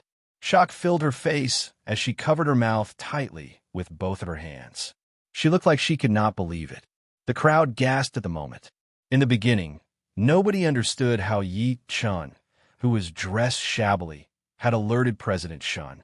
They only snapped back to their senses when they heard the female saleswoman scream. No wonder he was withdrawing money from the VIP counter. How could a person with 20 million yuan not be a VIP of the bank? Yuan Yu was dumbstruck at that moment. She then shouted emotionally, "Impossible! That's impossible. You guys must have seen it wrong. Or there's something wrong with the bank system. How could this poor guy have 20 million yuan in his savings?" She would not believe it, even if she was beaten to death. "That's right, that must be it," Xiaobin gulped and said with a horrified expression. He had used money to humiliate Yi Chun earlier. If he really had 20 million yuan in his savings, would that not mean that he had offended a billionaire? That's right, a billionaire. No tycoon would be dumb enough to deposit all of his wealth in the bank to earn interest. If he had 20 million yuan in his bank, including real estate such as luxury cars and villas, as well as stock futures, would that not make him a billionaire? Xiaobin felt like the world was spinning as he thought to this point. "Sir, how much do you need to withdraw?" President Shun's expression remained the same. She maintained a smile on her face, as if she had expected that. "Withdraw all 20 million yuan. Don't leave a single cent for me," Yi Chun said without even thinking about it. "Your bank service is terrible. I'll deposit it in the industrial and commercial bank next door. I believe they'll welcome it." His voice fell. President Shun's expression changed, and his attitude became even more respectful. "Sir, let's talk this out. If our bank has neglected you in any way, I hope you can point it out. I will correct it on behalf of our bank." Banks were also enterprises and needed to make profits. Attracting deposits had always been a long-term policy of the banks. Only when the general public deposited their money in the banks would the banks have extra funds to invest, such as loans to other companies and so on. Meanwhile, 20 million yuan was not a small sum of money. If Yi Chun really took 20 million yuan, she would definitely not be able to explain to the board of directors later. Most importantly, even if she emptied the vault, she wouldn't be able to take out so much cash in a short time. Yi Chun smiled coldly and said nothing. President Shun looked coldly at the saleswoman beside her and said, "What's going on?" The saleswoman wiped her sweat as she stammered out what had happened. After listening, President Shun said to the saleswoman, "All right, you don't have to come to work tomorrow. Not only that, but the bank will also hold you responsible for playing games during work." The saleswoman collapsed onto the ground as her body was emptied. She had despair on her face. President Shun peeped at Yi Chun carefully. Seeing that he still did not say anything, she turned to look at Xiaobin and Yuan Yu. "From today onward, our branch will no longer provide services to you guys. Chase them out." Two security guards dragged Xiaobin and Yuan Yu out immediately. Yuan Yu was cursing as she struggled. "No, you guys can't do this to me." However, no matter how hard she struggled, she could not break free from the two security guards. President Shun then turned her head to look at Yi Chun and said respectfully, "Sir, it's my fault for not teaching her well. I hope that you can give our bank another chance." "Forget it. In reality, I was just joking." Yi Chun nodded calmly and said, "Give me 10,000 yuan." "Sure. Please wait for a moment, sir." President Shun returned to the counter and passed the money to Yi Chun respectfully with both hands after counting it. Yi Chun put on his body after taking it over. He then carried the little girl and walked out. After he left, a saleswoman finally could not help but ask, "President, that man only has 20 million yuan in his account. Why were you so respectful to him?" President Shun heaved a sigh of relief and explained, "Remember, don't judge a book by its cover in the future. That man has a Centurion Black Gold card. The owners are the richest people in the world. I've been working in CCB for over 10 years, but it's my first time seeing such a card with my own eyes." Gasp! The crowd was in an uproar again. Yi Chun had no idea what President Shun was thinking. It did not matter even if he knew. After leaving the bank, he walked down Xiuyan Road with Ming Ming.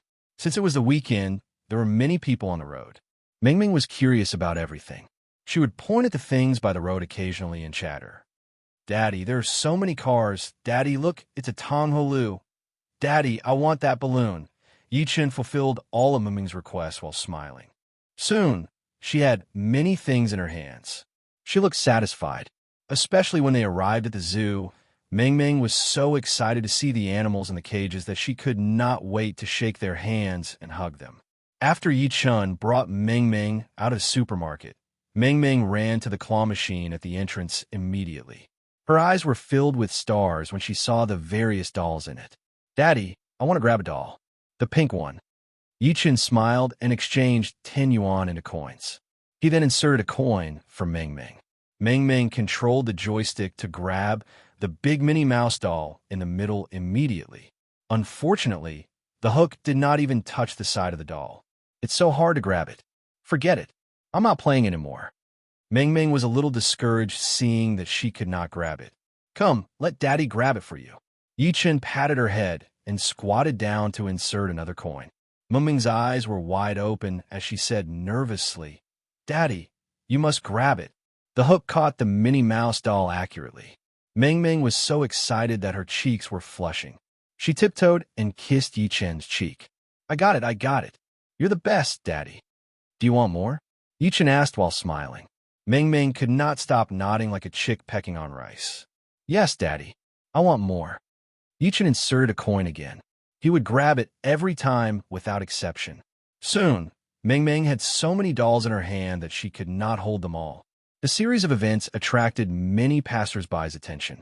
They looked at Yi Chun in admiration. What an amazing man. They had only seen such a situation on the news, but it did not seem to be this exaggerated. After Yi Chun was done grabbing the last doll, a lady who was extraordinarily dressed walked out of the crowd. A girl who was dressed extraordinarily beautifully walked out of the crowd. She looked at Yi Chun in admiration and said in an extremely soft voice, "Little brother, can you help me catch a few? I'll treat you to dinner later." Just when Yi Chun was going to agree to it, Meng Meng objected. She stood before Yi Chun and said while pouting, "No. Why not, little girl?" The lady was not sure whether to laugh or to cry. Meng Meng pouted and said in all seriousness, "Daddy has a wife." In this world, apart from Meng Meng, Mommy, and Grandma, Daddy can't be so nice to other women. Chapter 30. It was a windy night on a weekend. After putting Meng Meng, who had been playing for the whole day, to sleep, Yi Chun flagged down a cab and rushed to the Auspicious Manor. The Auspicious Manor was known as the most luxurious five-star hotel in the 3 Tianan provinces. Anyone who could afford to spend there was a celebrity from all walks of life. Yi Chun's phone rang as soon as he arrived opposite the Auspicious Manor. He frowned and picked it up subsequently. Lin Tai's rather respectful voice came from the other side of the phone. "Hello, is this Mr. Yi? I'm already at the entrance of your neighborhood. May I know when we can leave? I've arrived at the Auspicious Manor in advance." Yi Chun glanced at the hotel across. "Sure, please wait for a moment. I'll be right there." After hanging up, Yi Chun lifted his eyes to take a good look at the hotel across. Admiration flashed through his eyes. In terms of luxurious decorations alone, he might not be able to find another hotel in the entire Tianan. At the same time, Yuan Yu, Zhao Bin, and a slightly plump middle-aged man sat opposite each other in a luxurious room on the second floor of the hotel. There were all sorts of red wine and delicacies on the table. Zhao Bin looked at the slightly plump man and said while smiling in a flattering manner, "Director Xia, do you think our company will be able to sign the contract this time?" The slightly plump man, named Director Xia, looked at a luxurious private room on the second floor. Subsequently, he picked up a glass of red wine and smiled calmly. "Don't worry. Since the chairman is here, we'll definitely get this deal worth 500 million yuan. So, doesn't that mean we'll get a million yuan commission?" Yuan Yu said while blushing. Perhaps she was overly excited. She dropped the chopsticks in her hand behind her. She got up to pick them up immediately. Just when she was going to return to her seat, she looked downstairs through the window by instinct. She was instantly stunned. Zhao Bin asked while smiling, "What's wrong, Yu? Zhao Bin, come here now." Yuan Yu waved at him. When Zhao Bin walked to the window, she stretched her arm and pointed at a silhouette across the building. "Look, isn't that Yi Chun?" Zhao Bin looked down immediately and was shocked to see Yi Chun standing on the sidewalk across the hotel. His expression turned grim instantly, and he looked terrible as if he had just eaten a fly. "This brat is really haunting me. I can't believe I see him everywhere I go."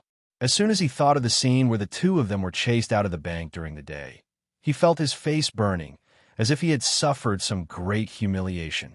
Seeing the abnormality of the two, Director Xia asked curiously, "Xiao Zhao, what are you looking at?" "Nothing much, Director Xia. I just met a disgusting fellow." Zhao Bin smiled awkwardly and pulled you back to her seat. Director Xia raised his eyebrows and looked at him with a faint smile. "Do you have a grudge against him?" Just when Zhao Bin was going to speak, Yu, who was next to him, scoffed and said, "It's not just a grudge. It's a deep-seated hatred. Director Xia, you have no idea that we bumped into a man called Yi Chun when Zhao Bin and I went to the bank this morning. He's very arrogant. Not only did he call us trash, but he also said that our company is worthless. We were pissed when he said that." Director Xia slammed his wine glass hard on the table and said in his deep voice, "Did he really say that? Who is he?" "That's what he said." Yu nodded and said, "He's a nouveau riche with no background. He humiliated us and the company just because he has hundreds of thousands of yuan in his card." "Is that true, Zhao Bin?"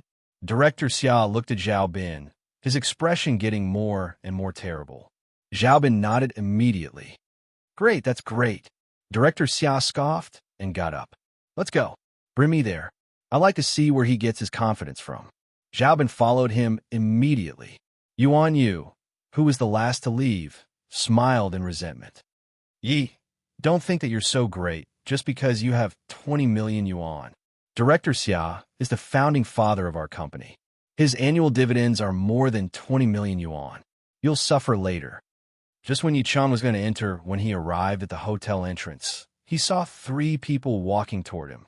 The leading man was dressed in a suit and looked wealthy. He had his eyes on Zhao Bin and Yu, who were behind the man. Surprise flashed through his face. Enemies are bound to meet. "You're Yi Chun?" Director Xia looked at Yi Chun in a threatening manner. If he had scruples about what Zhao Bin and Yu said earlier, he was completely relieved after seeing Yi Chun's ordinary attire. Yi Chun frowned. "Who are you?" He did not remember seeing this person before. Yu jumped out immediately upon noticing that her lie was going to be exposed. She scoffed, "What? Yi, are you pretending that you don't know me after insulting me?" "I'm Xia Lu, the general manager of Yuchuang Technology," Director Xia said with an unfriendly expression. Yi Chun's expression turned grim. "I don't care if you're a pervert or not. If there's nothing else, please move aside." Director Xia was enraged. "Stop right there. I'm giving you a chance to apologize for insulting my company's employees and tarnishing my company's image." Yi Chun came to a realization when he looked at Zhao Bin and Yu, who were proud of themselves. He could not help but scoff. "Brains are great, but it's a pity that you don't have one." The general manager of a company had fallen for 2 despicable people's words so easily. What right did he, the mad southern immortal, have to apologize? "Director Xia, did you see that? He still doesn't respect you at a time like this." Yu proceeded to fan the flames. "Young man, I'll say it again. Apologize. Otherwise, I have 100 ways to kill you." Director Xia's expression was extremely grim. Naturally, he was not a simple person to be able to become the general manager of the company. Yi Chun smiled too. He said after taking a deep breath in, "I'll say it again. Move aside." Humans would not care about ants. However, when ants were courting death, a kick was all that was needed. Just when both parties were ready to fight, a man in uniform walked out of the hotel. "What's going on?" Director Xia scoffed when he saw the man. "Manager Su, it's great that you're here. This brat is bullying my employee. What do you think we should do?" Manager Su glanced at Yi Chun coldly and turned her head to say to Director Xia, "Director Xia, our hotel doesn't allow people to cause trouble. You guys go in first. I'll handle this." Director Xia nodded in satisfaction. He then returned to the second floor with Zhao Bin and Yu, who looked smug. After they left, Manager Su looked at Yi Chun in disdain. "Brat, I'll give you a chance. Scram. I like to know why they can go in."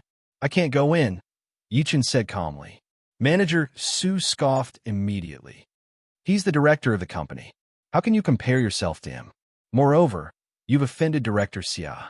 I can't let you in just because of that." How do you know that I've offended him and not the other way around? Yichen gave a short response and asked again. At the same time, a pair of glaring headlights shone from far away. Subsequently, a long Bugatti Veyron stopped at the entrance of the hotel. Why are you talking so much nonsense? Whatever Director Xia says goes.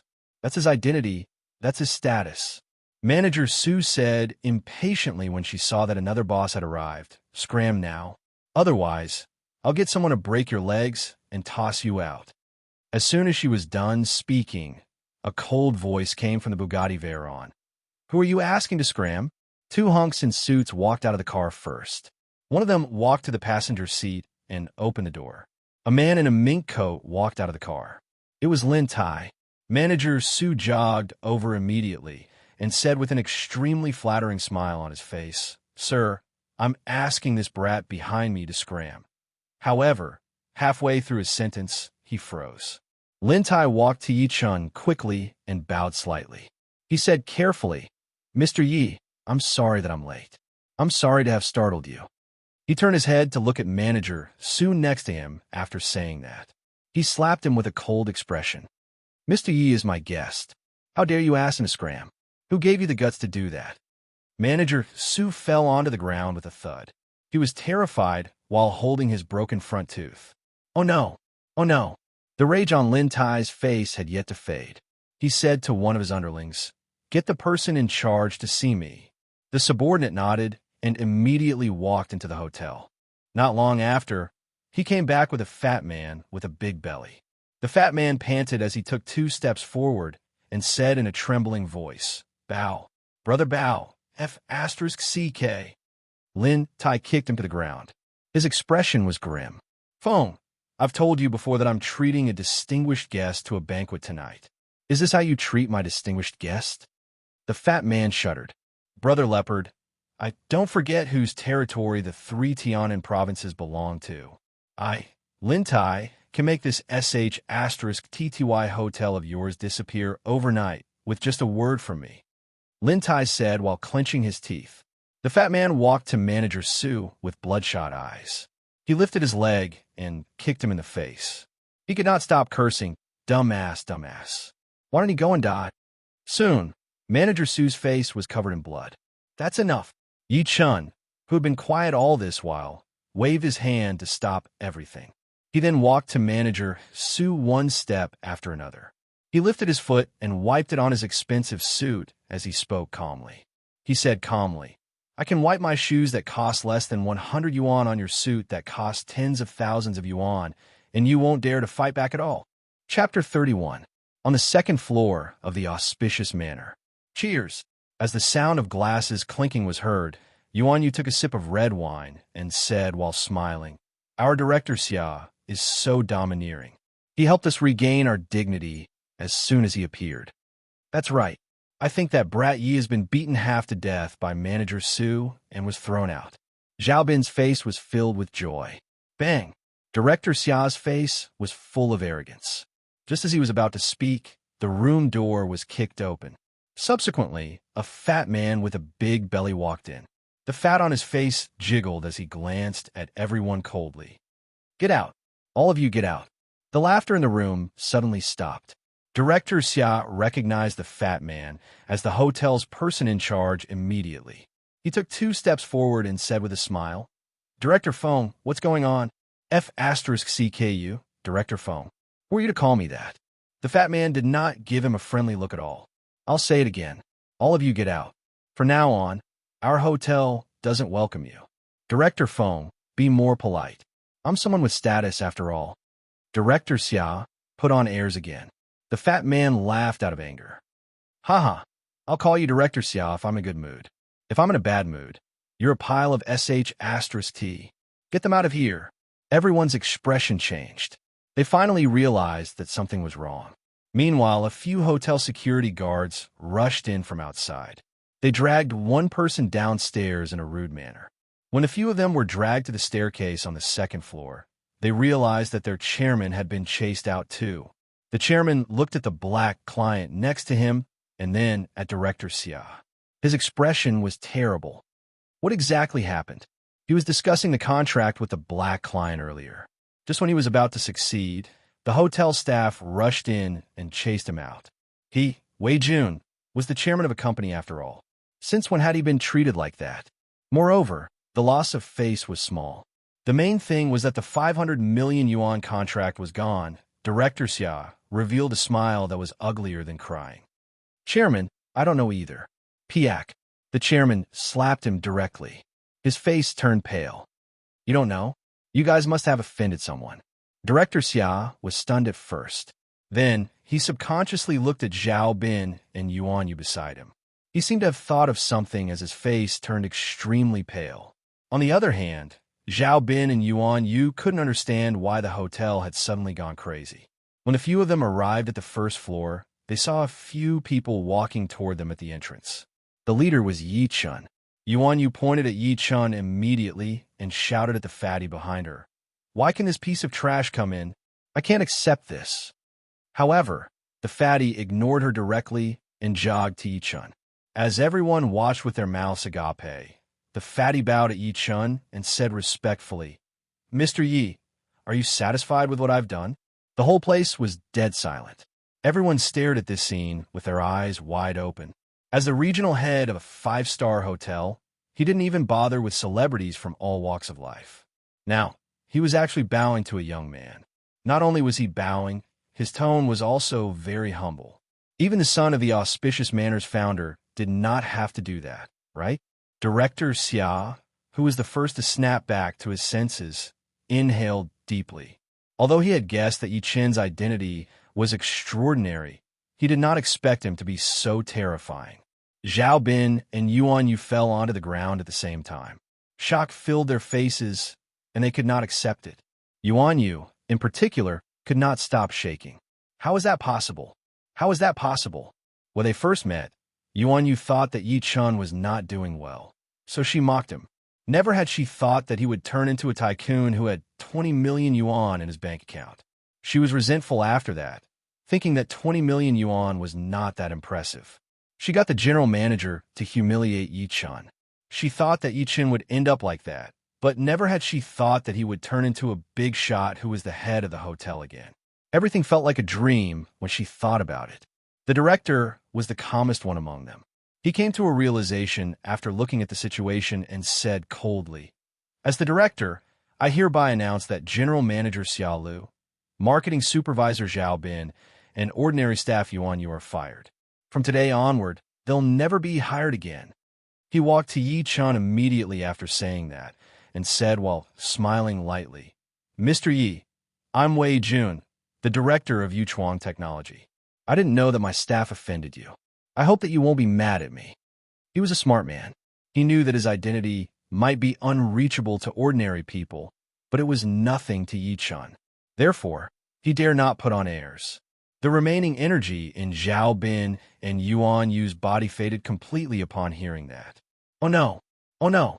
Xia Lu was bawling, regretting what he had done. Yi Chun smiled, calmly facing Wei Jun's apology. You don't have to do that, Director Wei. I've always been a person who distinguishes between kindness and hatred. Wei Jun was over the moon. He left with his people immediately. He did not even look at the three people on the ground. Yi Chun turned his head and said to Lin Tai, who was behind him, Where's the room? It's on the highest floor, the VIP room. Lin Tai smiled and led the way. He led Yi Chun upstairs. Yi Chun, Yuan Yu, who was on the ground, suddenly sat up and cried, Why? Why did you trick us like that? Since you're rich, why did you dress so shabbily in the beginning? Since you're a big shot, why didn't you tell us directly? Ha! Is it fun to trick us? Yi Chun fell into silence for a few seconds upon hearing that. He turned around and said, There's no need for me, Yi Chun, to explain myself to anyone. 5 years ago, he had been drowned in the river. He had been through despair and life and death. The 3,000 years of cultivation experience had stabilized his Tao heart. He had seen through worldly things and vanity. Were luxury cars, villas, and luxury watches important? Moreover, he had to tell everyone he saw, I'm rich, I know how to cultivate, don't mock me, and don't offend me. After saying that, Yi Chun went upstairs directly under Lin Tai's lead. Zhao Bin and Yuan Yu were chased out of the hotel one after another. Both of them wandered on the street like zombies. Their hearts were dead. Yuan Yu sobbed and said to Zhao Bin in despair, "Ah, Bin, what do we do now?" Piak. Zhao Bin slapped her face. His expression was ferocious. "What do we do? F*CKU. UB*TCH, it's all your fault. Why you slapped me?" Yuan Yu looked at him in disbelief while covering her face. "Slapped you? I want to kill you." Zhao Bin kicked her, and she fell onto the ground directly. He could not stop cursing. UB*TCH, it took me a lot of effort to become a manager, but I've lost everything now. This is what you get for looking down on me. This is what you get for not being able to control your mouth. Yuan Yu stretched her fingers out to grab him as she lost control. "I'll kill you." Chapter 32. In the honorable private room on the 5th floor of the auspicious manor, Yichen sat on the host seat while servants in uniforms served the dishes from time to time. After the tens of dishes were served, someone brought a bottle of Bordeaux red wine that was known as the queen of wine in enamel country. Lin Tai poured 2 glasses and picked one up. He got up and said to Yi Chan while looking at him, "Mr. Yi, I'm a rough guy, so I won't say much. This is a toast to you as an apology for Bao Kuan's usury." After saying this, he drank half of the glass of red wine in one gulp and poured another glass. Without changing his expression, he said, "I'll toast you again with this glass. I apologize for my subordinate, Viper, who offended you and your friend at the internet cafe." Another glass was poured after that. "This is a toast to you as well. I'm sorry that you were neglected by the hotel earlier." Lin Tai's cheeks were finally flushed after drinking 3 glasses of red wine. He clapped hard, and the door opened. 2 hunks walked in with a young man. The young man was Brother Viper, whom Yi Chen had met at the internet cafe earlier. Lin Tai shouted, "Viper, kneel to Mr. Yi now." Plop. Viper knelt hard onto the floor and looked at Yi Chen with determination. "Mr. Yi, I failed to recognize you last time. I'm here to apologize to you today. I'll take responsibility for what I've done. I just hope that you won't blame Brother Leopard." Viper stretched his arm and picked up a glass from the table. He picked up a cup from the table and knocked it against the corner of the table. A sharp chip appeared on the cup. Then he subconsciously slid it toward his neck. His series of actions were quick, and there was no hesitation at all. Lin Tai closed his eyes lightly, feeling sorry for him.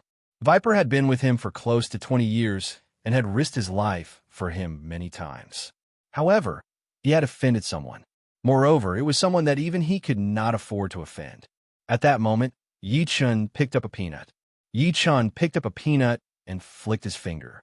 The peanut charged at the venomous snake at high speed. Ding! Viper felt his arm go numb, so he let go by instinct.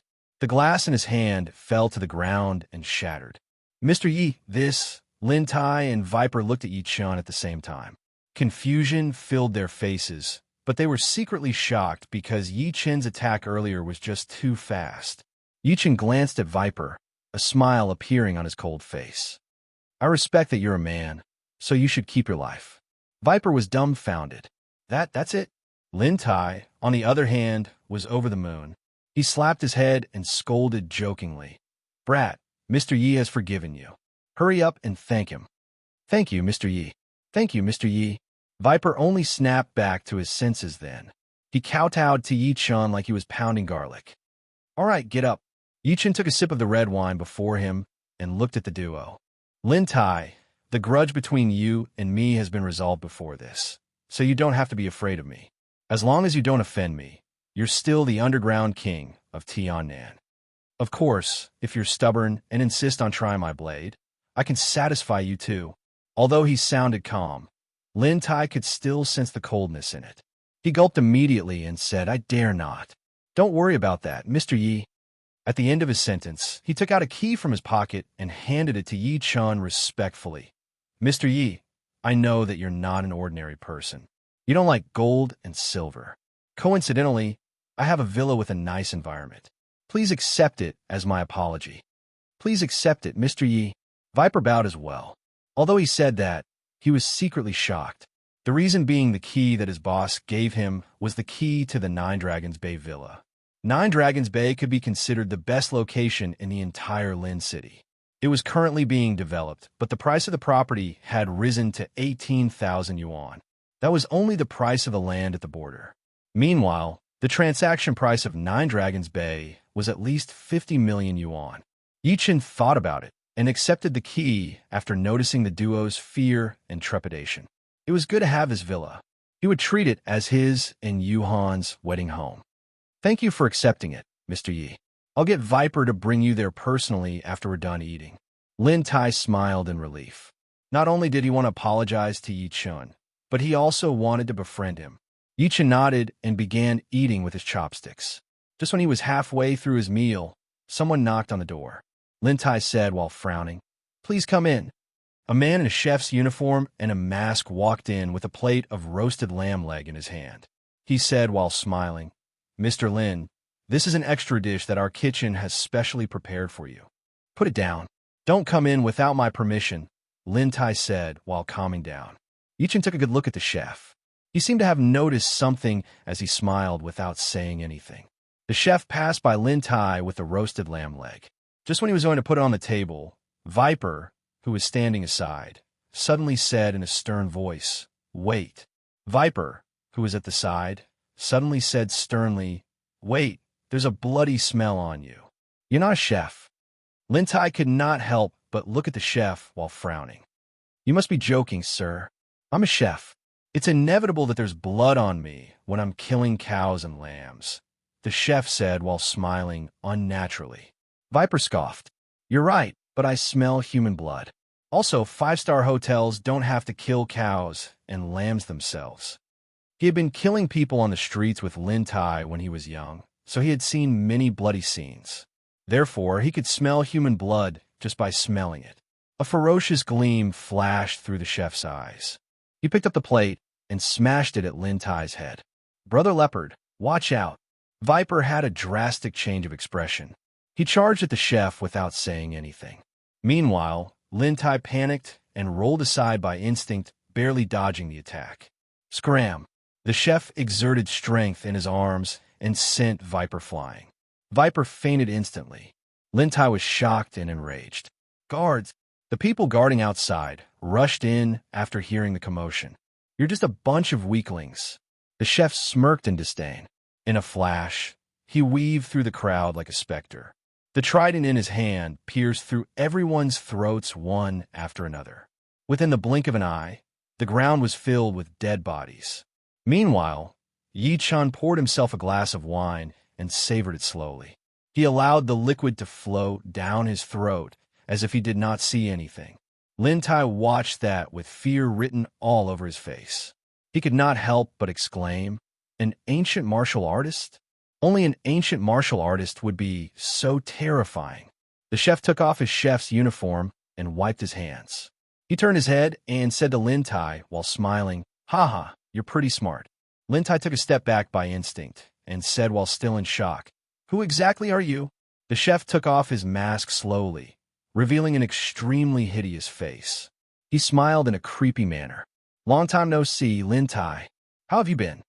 Lin Tai was stunned at first, then he inhaled sharply. "Why, you're Song Chao. It's rare that you still remember me, Director Lin. It's been so many years. I missed you too." Song Chao walked towards him step by step. As he walked, he smiled and said, "Are you curious why I didn't die? And he even appeared in front of you alive? Thanks to you, I escaped to the Middle East all these years, joined an assassin group, and went through countless hellish training to become who I am today. All these years, every time I killed someone, I would carve your name on their face with a knife." Lin Tai could not stop retreating. His forehead was covered in cold sweat. "Nephew, I didn't betray your parents back then. The boss of the club didn't want the two of us to threaten his position as the boss, so he framed me. Lin Tai, can swear to God that I even sent people to search for you after you were shot into the water." Song Chao licked the blood stains on the triangular thorn. "Those old guys back then are almost all dead. Dead men tell no tales. What's the point of saying all this? So go to hell." His voice fell. Song Chao's face was filled with killing intent. He charged at Lin Tai in a flash with a cruel grin on his face. Lin Tai had nowhere to retreat to. Coupled with the fact that his few underlings were all dead, he could not help but close his eyes as despair filled his face. My life is over. Chapter 33. Song Chao was shocked when he heard this. He hurriedly stopped in his tracks and looked back. He saw a young man sitting at the table behind him. The young man was facing him and eating the food in his bowl with his head lowered. He ate in an orderly manner, as if he did not see the situation at the scene and the corpses on the ground. Brat, were you the one who said those words just now? Song Chao's face was extremely gloomy. He merely glanced at Yi Chan when he came in. He did not pay much attention to him, seeing that he was young and dressed casually. Subsequently, he focused all of his attention on Lin Tai. Come to think of it, if an ordinary person were to witness such a scene, they would have run away in fright. However, the other party did not do so. Either he didn't know the immensity of heaven and earth, or he had something to rely on. Song Chao did not dare to let his guard down. Yi Chen ignored his question. Instead, he put down his chopsticks and wiped his mouth with a piece of tissue. He said, Lin Tai, have you thought about it? As long as you submit to me, no one can kill you. No one dares to kill you. What an insolent kid. Song Chao was enraged. Just when he was going to speak, he saw Lin Tai kneel onto the ground with a thud. He was extremely emotional, as if he had seen his savior. Mr. Yi, I'm willing to surrender. I'm willing to surrender. Please save my life. He had forgotten that Yi Chan was next to him after being scared by his Song Chao earlier. Now that he heard what Yi Chan said, all of a sudden, it was no different from the Emperor's grace. Yi Chen nodded expressionlessly. He then lifted his head to look at Song Chao and said, I don't care what grudge you have with Lin Tai. He's mine now. As the saying goes, one should look at the master before beating a dog. Therefore, I'll give you 3 breaths to scram. Song Chao, did you hear what Mr. Yi said? Get lost or you'll die. Lin Tai was no longer panicking at that moment. Instead, he laughed out loud while standing aside. With Mr. Yi around, what was there to be afraid of? Brat, you're courting death. Song Chao shrieked in rage. His face was completely replaced by a ferocious expression as he threw a punch out. The wind from the punch whistled as he charged at Yi Chan with intense energy covering his body. At the same time, he glared at Yi Chen's expression, trying to see the fear of death on his face. However, Yi Chan shook his head. Forget it. I've already given you the chance, but you didn't cherish it. His voice fell. A pair of chopsticks appeared in his hand, followed by a soft sound, like the sound of bones being pierced. Song Chao's body suddenly froze. His eyes were wide open and his face was filled with disbelief. A chopstick appeared on his forehead. Half of the chopsticks were stuck deep into the skull. Bang! Song Chao's body fell back heavily and finally hit the ground. His fear and unwillingness gradually dissipated along with his remaining consciousness. It really did not take more than 3 breaths from the moment he attacked to the moment he died. He did not even touch the corner of Yi Chen's shirt. Lin Tai, who was standing aside, looked horrified. Song Chao, who had instantly killed over a dozen of his subordinates and caused him to be completely defenseless, had died just like that. He was killed by a chopstick. Although he was mentally prepared, Lin Tai could not help but be shocked by how terrifying Yi Chan was. When he regained his senses, he hurriedly walked over to Song Chao's corpse and gave him a hard kick. He grinned evilly and said, Little bastard, you still want to kill me? Tui, I'm still alive and kicking. Why don't you get up and kill me? He turned his head to look at Yi Chan immediately and said while laughing, Mr. Yi, you're just too powerful. I'm impressed. He noticed the ferocious gleam that flashed through Yi Chen's eyes as he spoke halfway. He shuddered by instinct and knelt before Yi Chen immediately. He lowered his head and said while trembling, Lin Tai greets master. At that moment, the pride and arrogance that rose within him vanished. Since the young man before him could kill Song Chao, who was an ancient martial artist, just by lifting his hand, what difference was there between killing him and killing a chicken? What was the difference between killing him and killing a chicken? Yi Chen glared at him coldly. He only sat down after Lin Tai's back was drenched in sweat. He said expressionlessly, Get up. Call me my lord from now on. Yes, my lord. Lin Tai felt like he had been pardoned. He got up and wiped his sweat. He stood aside extremely respectfully and bowed slightly, looking like he would follow Yi Chen's orders. Yi Chen nodded in satisfaction and said, "Don't worry. I won't ask you to hand over your power, and I won't ask about your business. If I have something for you to do, you must do your best. Of course, you can pretend to be obedient to me. I believe there are many people in the entire Lin city who want to replace you." "I dare not, my lord." Lin Tai's heart sank, and he knelt onto the ground again immediately. Yi Chen softened his tone and moved his lips slightly. "I'll give you a mission now. Send your people to Beijing to ask about someone for me. She's from the Su family. I don't care what you do, but you must find out about her." "Who is she, my lord?" Lin Tai could not stop nodding and asked by instinct. "Her name is Su Yuhan. She's my wife." Yi Chen did not stay any longer after saying that. He got up and left the auspicious Manor Hotel. A while later, Venomous Snake on the ground woke up. He was shocked to learn that Lin Tai had acknowledged Yi Chen as his master. "Brother Leopard, it took you so much effort to get to where you are now. Are you willing to be under someone else?" "You fool. What do you know?" Lin Tai glared at him and walked straight to the window. He said sincerely as he looked at the night sky, "My lord isn't an ordinary person. He's a powerhouse. To be exact, he's like a king. Although I've been through fighting and killing for most of my life, I still feel insignificant before him. Why would someone like my lord be interested in a mere Lin city? On the contrary, this is an opportunity for me, Lin Tai. As long as I follow my lord's footsteps, I might be able to return to that hateful place one day and reclaim the dignity that I once had." Venomous Snake moved his lips but said nothing. Although Lin Tai had been nice to him all these years, he had no idea where his boss came from. Why did he not have a considerate woman by his side? After Yi Chen left the hotel, a lady staggered past him when he walked to the street to flag down a car. She reeked of alcohol. "It's her?" Yi Chen frowned as he recognized that she seemed to be his daughter's teacher, Olan. Why was she drunk in the middle of the night? After hesitating for a moment, Yi Chen decided to follow her. After all, she was Meng Meng's teacher. She was nice to Meng Meng. Moreover, Yi Chen had a good impression of her after spending time with her last time. In order not to scare her, Yi Chen slowed down on purpose so that there was always a distance between them. Some 10 minutes later, Olan walked to a man-made lake while she was drunk. Chapter 34. The sound of someone falling into the water was heard. "Oh no!" Yi Chen flashed and appeared by the lake within the blink of an eye. He stretched his arm out and grabbed. Olan, who had fallen into the water, was sucked up. Her wet, delicate body fell into his embrace. He hurriedly stretched out his hand and subconsciously held her firm and bouncy buttocks. Olan did not move. Clearly, she had fainted. Yi Chen could not help but force a smile as he sensed the softness on his arm.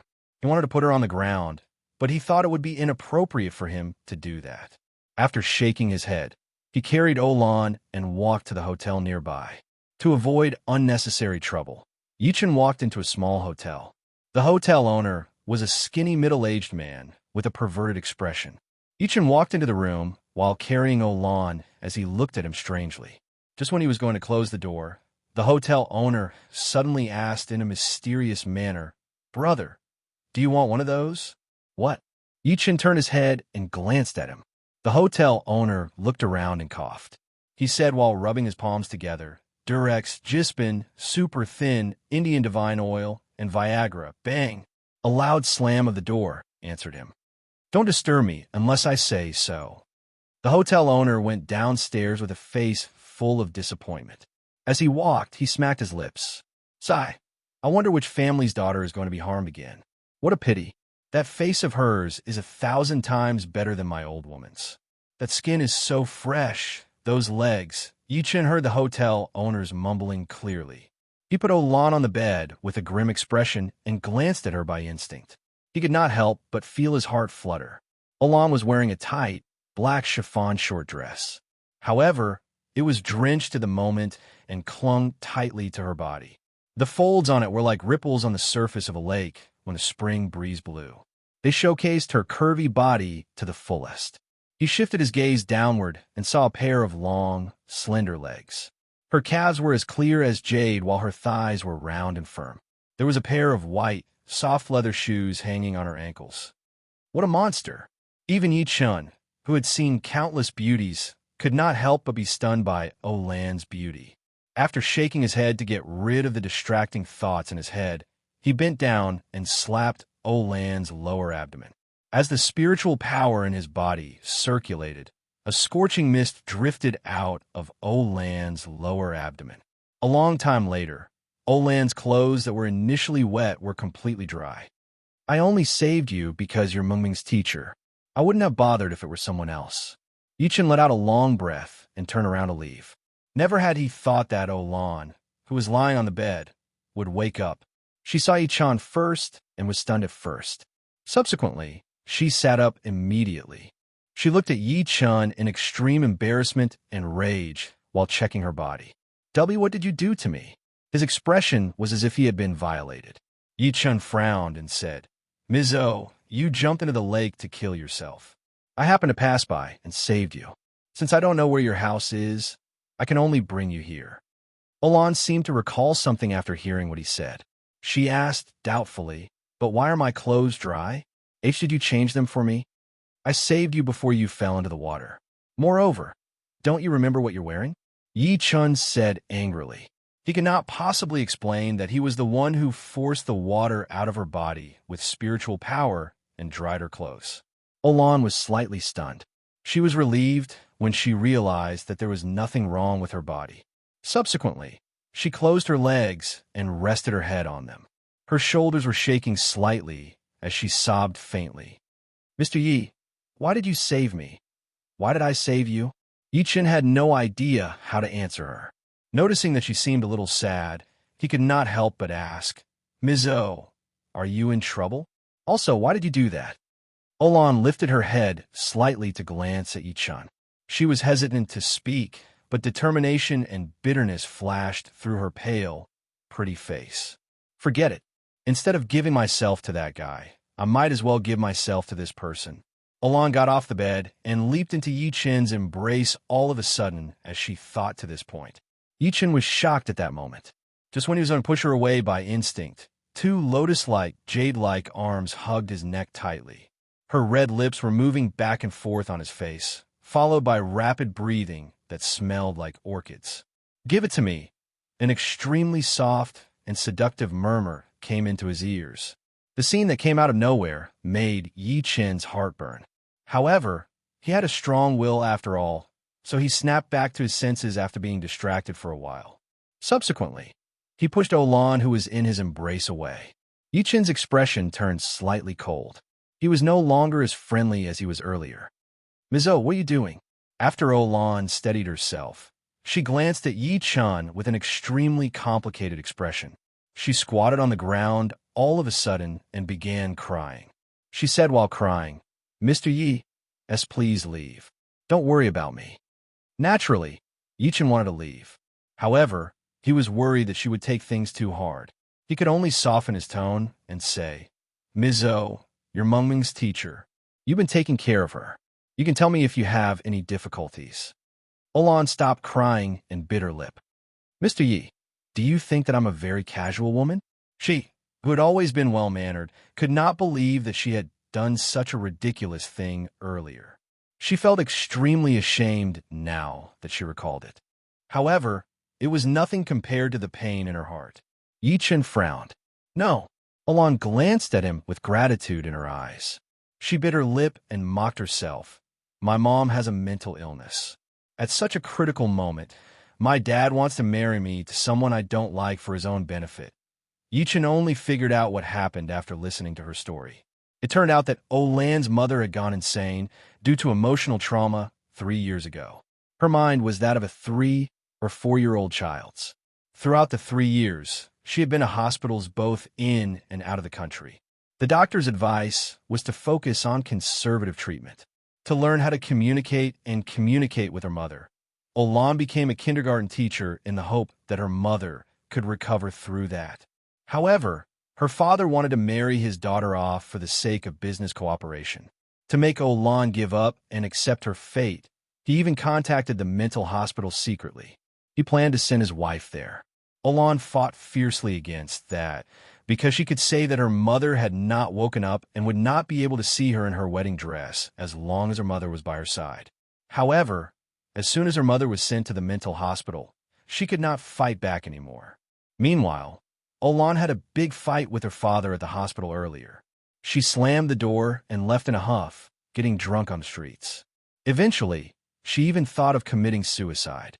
The knot in Yi Chen's heart disappeared after hearing that. He could not help but say while smiling, "So, that's why you almost made me cheat on you earlier." Olan held her head down immediately upon hearing that. Her pretty face was blushing all the way to her ears. She was embarrassed as soon as she recalled how she almost had sex with her student's father earlier. Moreover, the other party had a family, so didn't his actions almost cause him to have an affair? Chapter 35. What did you say? Why you can treat it? Olan was stunned. She thought she had heard it wrong. Yichen nodded while smiling. That's right. Isn't it just mental illness? It's not difficult at all. In this world, there is no illness that a medicinal pill could not cure. If there was, there would be too. Meanwhile, the vitality pill happened to be able to cure mental illness. However, the vitality pill that he refined last time had been given to Gu, Xiaoquan's wife. Olan snickered when she saw him spouting nonsense in all seriousness. Her voluptuous breasts could not stop shaking, and the awkwardness that she felt earlier was gone. How could a layman like him, who had no medical skills, say that he could cure a mental illness that the famous doctors in the country and abroad could not? Moreover, it was not difficult at all. Olan took a deep breath in and lifted her head to look at him in gratitude. Thank you, Mr. Yi. Thank you for comforting me. Yichen was speechless. It turned out that no one believed the truth these days. All right, Mr. Yi. It's time for me to go back and accompany my mother. Olan was even more certain about her speculation upon noticing that he was keeping quiet. She walked out of the room while smiling. She was gone when Yi Chen followed her down. On the other hand, the hotel owner who was waiting downstairs welcomed him passionately. Brother, you're so fast. What's so fast? Yi Chen had yet to react. Stop pretending. We're both men, so I understand your pain. If you had taken the Indian divine oil or Viagra that I recommended earlier, you'd have lasted at least 10 more minutes. The hotel owner smiled in a perverted manner. If you really can't afford those two, you could buy a few more Durex. The effect is still acceptable. F***CK off. After returning home, Yi Chen scanned his parents' room with his divine consciousness. He realized that the little girl was sleeping soundly. He smiled and returned to his room to sit with his legs crossed. He began cultivating without resting. The next morning, Yi Chen had to go to work since it was Monday. He woke up early and helped his daughter, Ming Ming, get dressed and have breakfast. He then sent her to kindergarten and rushed to the office after everything was done. As soon as he arrived at the entrance of the sales department's office, he saw Lu Feng sitting on a chair. As soon as Lu Feng saw him, he immediately lowered his head and looked at the Vacheron Constantine in his hand. He put on a fake smile and said, "You're 10 seconds late. According to the company's attendance record, you'll be fined 100 yuan. Do you have any objections?" Yi Chen nodded and entered the office to sit in his seat. Lu Feng, who was lagging behind, smirked coldly. "You want to play with me? I'm not Lu Feng if I don't kill you." Not everyone in the office was there. Apart from Yuan and a few colleagues whom Yi Chen did not know, Zhou Kai, Zhang Li, and Zhao Qian were not there. Just as he was thinking, Zhang Li's coquettish voice came from outside the door. "Oh my, I'm so tired. Who told you to run so fast? You came out in such a hurry without even finishing your hair. The new guy at the barber shop is quite handsome. I haven't seen enough of him." Zhang Li and Zhao Qian each held a cup of milk tea in their hands as they walked in. Their hair was disheveled, and they did not look like they were working at all. Zhou Kai walked at the back. Yi Chen shook his head lightly and glanced at Lu Feng, who was across him by instinct. Lu Feng scoffed and said, "Do you think I don't know how to reward and punish? I approved it. Are you unhappy with that?" Yi Chen shrugged, looking like he did not care. After all, the company did not belong to him. He did not care about Lu Feng's arrogance. Moreover, he did not want to put Yi Wen in a difficult position. Zhang Li and the rest did not like Yi Chen from the beginning until the end. Some of them read novels, some watched movies, and some speculated in stocks. It was a mess anyway. Yue did not speak to her at all. Instead, she would chat with Zhongli and the rest every now and then. Lu Feng clapped his hands all of a sudden when it was almost time to get off work. He said, "Guys, it's Wenwen's birthday tomorrow. We're going to treat you guys to dinner and karaoke. Since we're all friends, there's no need for you guys to bring gifts. We just want you guys to be there." Although he said that, nobody dared to take it seriously. The people patted their chests and said one after another that they would definitely go and bring gifts. Lu Feng looked at Yi-chun wryly. "Yi-chun, it's okay for others not to bring gifts, but it's different for you. After all, Wenwen is your cousin. As the saying goes, the elder brother is the father. It's only right for you to bring gifts, isn't it?" "What are you talking about, Lu Feng? Who cares about gifts?" Yuan rolled her eyes at him angrily. She turned her head and said to Yi-chan coldly, "Don't listen to him." Zhao Qian smiled sarcastically immediately. "Master Lu is right. Yi-chun, it's because of Wenwen that you're able to enter our company. You must be grateful." She revealed the relationship between Yi-chun and Yi Wen on purpose. She emphasized that Yi-chun had entered the company through the back door. As expected, the way the people in the office looked at Yi-chan changed after hearing what she said. Most of them were disgusted and even looked down on him. Yi-chan said coldly, "There will be gifts." "Sure, I'm looking forward to what you're going to give Wenwen." Lu Feng laughed out loud immediately. He knew that Yi-chun had no money, so he wanted to embarrass Yi-chun by doing that. After work, Yi-chun went to the kindergarten to pick up the little girl. Just like before, Olan walked out of the school holding the little girl's hand. Compared to the little girl who was hopping around, Olan looked grim. "Be good, Ming Ming. Can you give me a lighter?" Yi-chun took out 10 yuan and passed it to the little girl. Ming Ming looked at Yi-chun in anticipation after taking the money. "Daddy, a lighter costs 1 yuan. Can I spend 50 cents on a lollipop with the remaining money?" She even licked her lips as she spoke. "Buy whatever you want. You don't have to give me change," Yi-chun said in between tears and laughter. The little girl then ran to the store at the school entrance in excitement. After she left, Yi-chun glanced at Olan and asked, "Ms. O, is your mother's condition worsening? My dad is going to send my mother to the mental hospital tomorrow." Olan held her head down while covering her mouth. She only lifted her head to look at Yi-chun after wiping her tears a few seconds later. "Mr. Yi, can you really treat my mother's illness?" "Yes, but you have to trust me," Yi-chun said while smiling. Olan hesitated and said while clenching her teeth, "Sure, I'll trust you this time. Even if it doesn't work, I'll accept it." Yi-chun was speechless. All of a sudden, he did not want to treat her anymore. "Mr. Yi, please go to the hospital with me if you're free tonight." "Oh yeah, send me your phone number." Yi-chun nodded and saved his phone number for her. The little girl had returned. She handed Yi-chun a lighter and some change while panting. She began counting with her fingers. "Daddy gave me 10 yuan. I spent 1 yuan on a lighter, so I have 9 yuan left. I bought a lollipop, so I have 8 yuan left. 50 yuan. My dear daughter, didn't Daddy tell you to buy whatever you want?" Yi-chun patted her head, feeling amused and annoyed at the same time. The little girl shook her head in all seriousness. "No, Grandma said that I'm still a kid, so I can't spend money recklessly." Yi-chun snickered and picked her up. He then rushed home after saying goodbye to Olan. Yi-chun returned to his room after dinner. Over an hour later, there was a medicinal pill and 4 bracelets on his bed. Each bracelet had 6 round green beads that were the size of jelly beans connected to it with a rubber band. The medicinal pill was a vitality pill.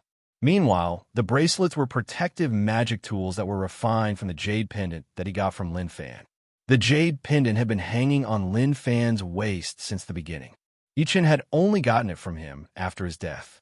When they first met, Yi-chun recognized that it was a low-grade spiritual jade with spiritual energy in it. Initially, he planned to refine it to increase his cultivation base. However, he changed his mind after learning that it was Yi Wen's birthday at the office today. He cut the jade pendant and refined it into protective magic tools. He gave one to his parents and Meng Meng. He also gave one to Yi Wen. It was to thank second uncle for taking care of his family all this while. In reality, the bracelet was not a protective magic tool. It was just the most basic defensive magic tool in the cultivation world. With the spiritual jade as the eye of the formation, Yi Chun carved a formation on the bracelet. It could barely block some attacks from the mortal world. The only downside was that one of the beads on the bracelet would explode each time it was attacked. When all 6 beads exploded, the bracelet would be useless.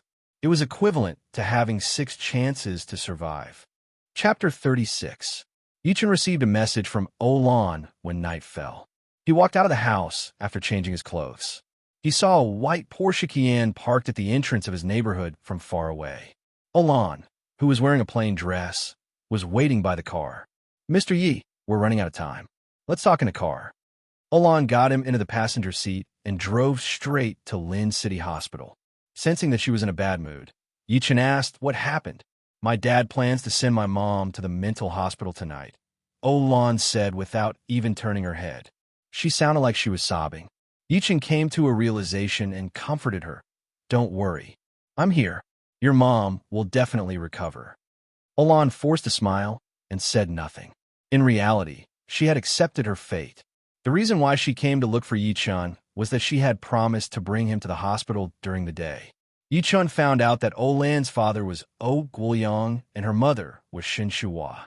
They drove very fast and arrived at the hospital over 20 minutes later. Olan brought Yi Chun to a ward on the 3rd floor of the hospital. He saw a man and a woman standing at the door of the ward. The man was about 40 years old, had a square face, and looked serious. As for the woman, she was in her 20s, had heavy makeup on her face, and was dressed in a very casual way. The duo was currently sitting on a chair at the door, hugging each other. Their behavior was intimate. Olan's expression changed when she saw that. She walked over immediately and pointed at the flirtatious lady in O Guoyang's embrace. "Dad, who is she?" O Guoyang put down the lady in his embrace immediately. He looked rather panicked. "Her name is Zhou Min. She's my secretary. You can call her Aunt Min." Compared to O Guoyang, who had lost his composure, Zhou Min seemed calm. She smiled seductively and looked at Olan provocatively. "Aunt Min, why don't you call me Mom?" Olan smirked coldly while anger filled her pretty face. O Guoyang said while frowning, "What's with your attitude? Your mom is already like that. I can't just reject her, can I?" Olan's body jolted when she heard that. She could not help but take a step back and said with a pale face, "Remarry? My mother hasn't even died yet, and you're already looking for a mistress. Just give up. As long as I'm still breathing, I won't accept any of this." "Bastard!" O Guoyang flew into a rage and reached out to slap her. Olan did not move at all. She bit her lip and watched the slap coming at her with determination. 2 streams of tears rolled down from the corner of her eyes. "Anyway, it's not the first time I've been beaten. It'd be best if you beat me to death. That way, you and this vixen can be together officially." Delight flashed in Zhou Min's eyes. Just when O Guoyang's hand was about to land on Olan's face, a big hand clamped it tightly. O Guoyang was shocked. He looked at Yi Chun, who was standing behind Olan by instinct, and said with an extremely grim expression, "Who are you? You don't deserve to know who I am. All you need to know is that you have no right to behave atrociously in front of me." Yi Chun smiled lightly. Olan glanced at Yi Chun in gratitude and introduced him to O Guoyang coldly. "He's my friend. He's here to treat Mom." "Friend? I think he's an adulterer." Zhou Min, who was standing aside, snickered. "Treat? Olan, it's not that I want to criticize you, but I can't believe that your mother got an adulterer to trick us." She took a good look at Yi Chun in disdain as she spoke. "But isn't your taste too bad? I can't believe that you got such a bumpkin to be your adulterer. Piak." Before she could finish her sentence, she received a heavy slap on the face. This slap made her fall to the ground. At that moment, O Guoyang was stunned. Olan covered her red lips with her hand. Disbelief filled her beautiful eyes. Mengming's father would hit someone just because of a disagreement. Is he that violent? However, it feels pretty good. Zhou Min glared at Yi Chun in resentment, while covering her face that was in excruciating pain.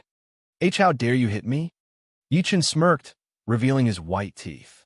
"B*TCH, I'll dare to kill you if I hear that word again. Do you believe me?" Although he was smiling, His words were laced with a thick chill. Why you? Zhoumin opened her mouth, but she dared not continue cursing in the end. The reason being she had a faint feeling that the young man before her might really kill her if she acted the way she did earlier. Oh Guoyang, who snapped back to his senses, said while glaring at Yi Chun angrily, Why, how dare you hit me? Do you know who I am? I don't care who you are. If you can't control your mouth, you'll end up like her. Yi Chun looked at him coldly. Oh Guoyang was enraged at that moment. He said while glaring at Olan, Look at what kind of man you've found. Are you trying to piss me off? He's not the man I'm looking for. No, he's not my man. Olan explained by instinct. Realizing that she was making things worse, she said with teary eyes, I really found Mr. Yi to treat, Mom. You know your mother's illness better than me. You've gone to all the famous doctors in the country and abroad. Do you think this brat can treat her? Oh Guoyang smiled instead of being mad. Zhou Min said coldly, Could it be that this brat has fallen for your beauty, so he's trying to get close to you on purpose? And no, that's not it. Olan was so anxious that tears were rolling down her cheeks. However, she realized that her explanation was weak. She did not even have enough confidence. After all, even she did not believe it herself. Yichen glanced at Oh Guoyang and said, Not only can I treat Ms. O's mother's illness, but I can also treat your AIDS. What did you say? Oh Guoyang was stunned at first. Subsequently, he laughed out loud as if he had heard something funny. Are you saying that I have AIDS? He was the boss of a listed company with hundreds of millions of assets, after all. He was a righteous man who never fooled around. How could he have AIDS? Olan's pretty face changed. She pulled the corner of Yi Chen's shirt immediately. Mr. Yi, don't talk nonsense. She began to regret bringing Yi Chen here. How could he talk nonsense about AIDS? You're indeed a liar. The first thing you say is AIDS. Why don't you say you have terminal cancer? Zhou Min scoffed. Yi Chen glanced at her and said while smiling, You have AIDS too, but don't worry. I won't save you guys. Mr. Yi, I'm begging you to stop talking. Olan was so anxious that she was almost crying.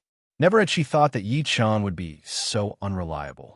Yi Chen sighed and said to her upon seeing her like that, Forget it. I'll treat your mother first. He was about to walk into the ward as he spoke. Oh Guoyang stopped him immediately and said with a scoff, Who allowed you to go in? Get lost now, or I'll call for help. A ferocious gleam flashed through Yi Chen's eyes. Oh Guoyang froze completely, as if he had been petrified. What did you do to him? Zhou Min's expression changed.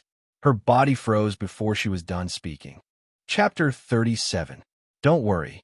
I've only sealed their acupuncture points. They'll be able to move in an hour. Oh yeah, help me look after them at the door. Don't let anyone in. Yi Chen walked straight into the ward and locked the door after saying that. He saw a middle-aged lady with messy hair sitting on the bed. She was giggling while holding a doll in her arms. Her collar was wet from her drool that flowed down her chin. She was clearly Olan's mother, Shun Shuhua. Yi Chen walked over by instinct and removed the doll from her hand. Before she could scream, he stretched his arm and tapped between her brows to freeze her. He then took out the vitality pill and fed it to her. He then slapped the top of her head to refine the vitality pill quickly. Over 10 minutes later, the vitality pill was completely refined. Yi Chen waved and unsealed her acupuncture points. Shun Shuhua stopped struggling and screaming. Clarity flashed through her eyes. She asked by instinct when she saw Yi Chen, Sir, who are you? Also, where am I? What's your daughter's name? Yi Chen asked. Olan. What's your husband's name? Oh Guoyang. What does he do for a living? He runs a department store. Yi Chen asked some questions one after another. Shun Shuhua answered all of them clearly and correctly. Yi Chen then said, while smiling, Andy Shun, congratulations on your recovery. Come with me to meet your daughter. Then, he told her about the treatment and walked out of the ward with Shun Shuhua. Olan, who was guarding outside, walked over immediately. Mr. Yi? And my mom. She noticed Shun Shuhua behind, Yi Chen halfway through her sentence. She was stunned and called out by instinct, Mom. Lan Lan. Shun Shuhua walked over and hugged her emotionally. She cried, My darling daughter. Mom, why you're all right? Are you all right? Olan's beautiful eyes were wide open in disbelief. Had her mother recovered from her mental illness? Was she back to normal? Shen Shuhua glanced at Yi Chun with gratitude written all over her face. She said while wiping her tears, "Yes, it's all thanks to you, Mr. Yi. Lan Lan, it's been hard on you during this period." Mother and daughter hugged each other and cried bitterly. At the same time, Guoyang and Zhou Min, who were frozen to the side, were filled with a tempestuous storm. Although they couldn't move, it didn't mean that they couldn't see the scene in front of them. It hadn't been more than 20 minutes since the kid went in and came out, and he actually managed to cure it. Even if it was a common cold and sneeze, it wouldn't be cured in a short period of time. Besides, it was a mental illness. Even local and foreign hospitals were helpless. Olan lifted her eyes to look around after she finally calmed herself down.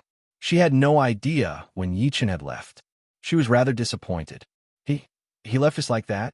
I haven't even had a chance to thank him. Shen Shuhua couldn't help but ask, Lan Lan, what's your relationship with Mr. Yi? Mom, we're just normal friends. Olan did not notice the hidden meaning in her mother's words at all. Shen Shuhua glanced at her in an extremely flirtatious manner. My Lan Lan has grown up. You're shy when you have a boyfriend now. It's all right. I support you. Moreover, although Mr. Yi looks a few years older than you, and he looks mediocre, his medical skills are amazing and he's kind. I don't have to worry if you're with him in the future. Olan's pretty face blushed. She said while stomping her feet, Mom, what nonsense are you talking about? Mr. Yi and I are really just normal friends, and he has a child. Shen Shuhua could only sigh slightly. Olan looked at the hospital exit while deep in thought. Yi Chen's silhouette could not help but appear in her head. It was that mediocre face that stirred ripples in her heart.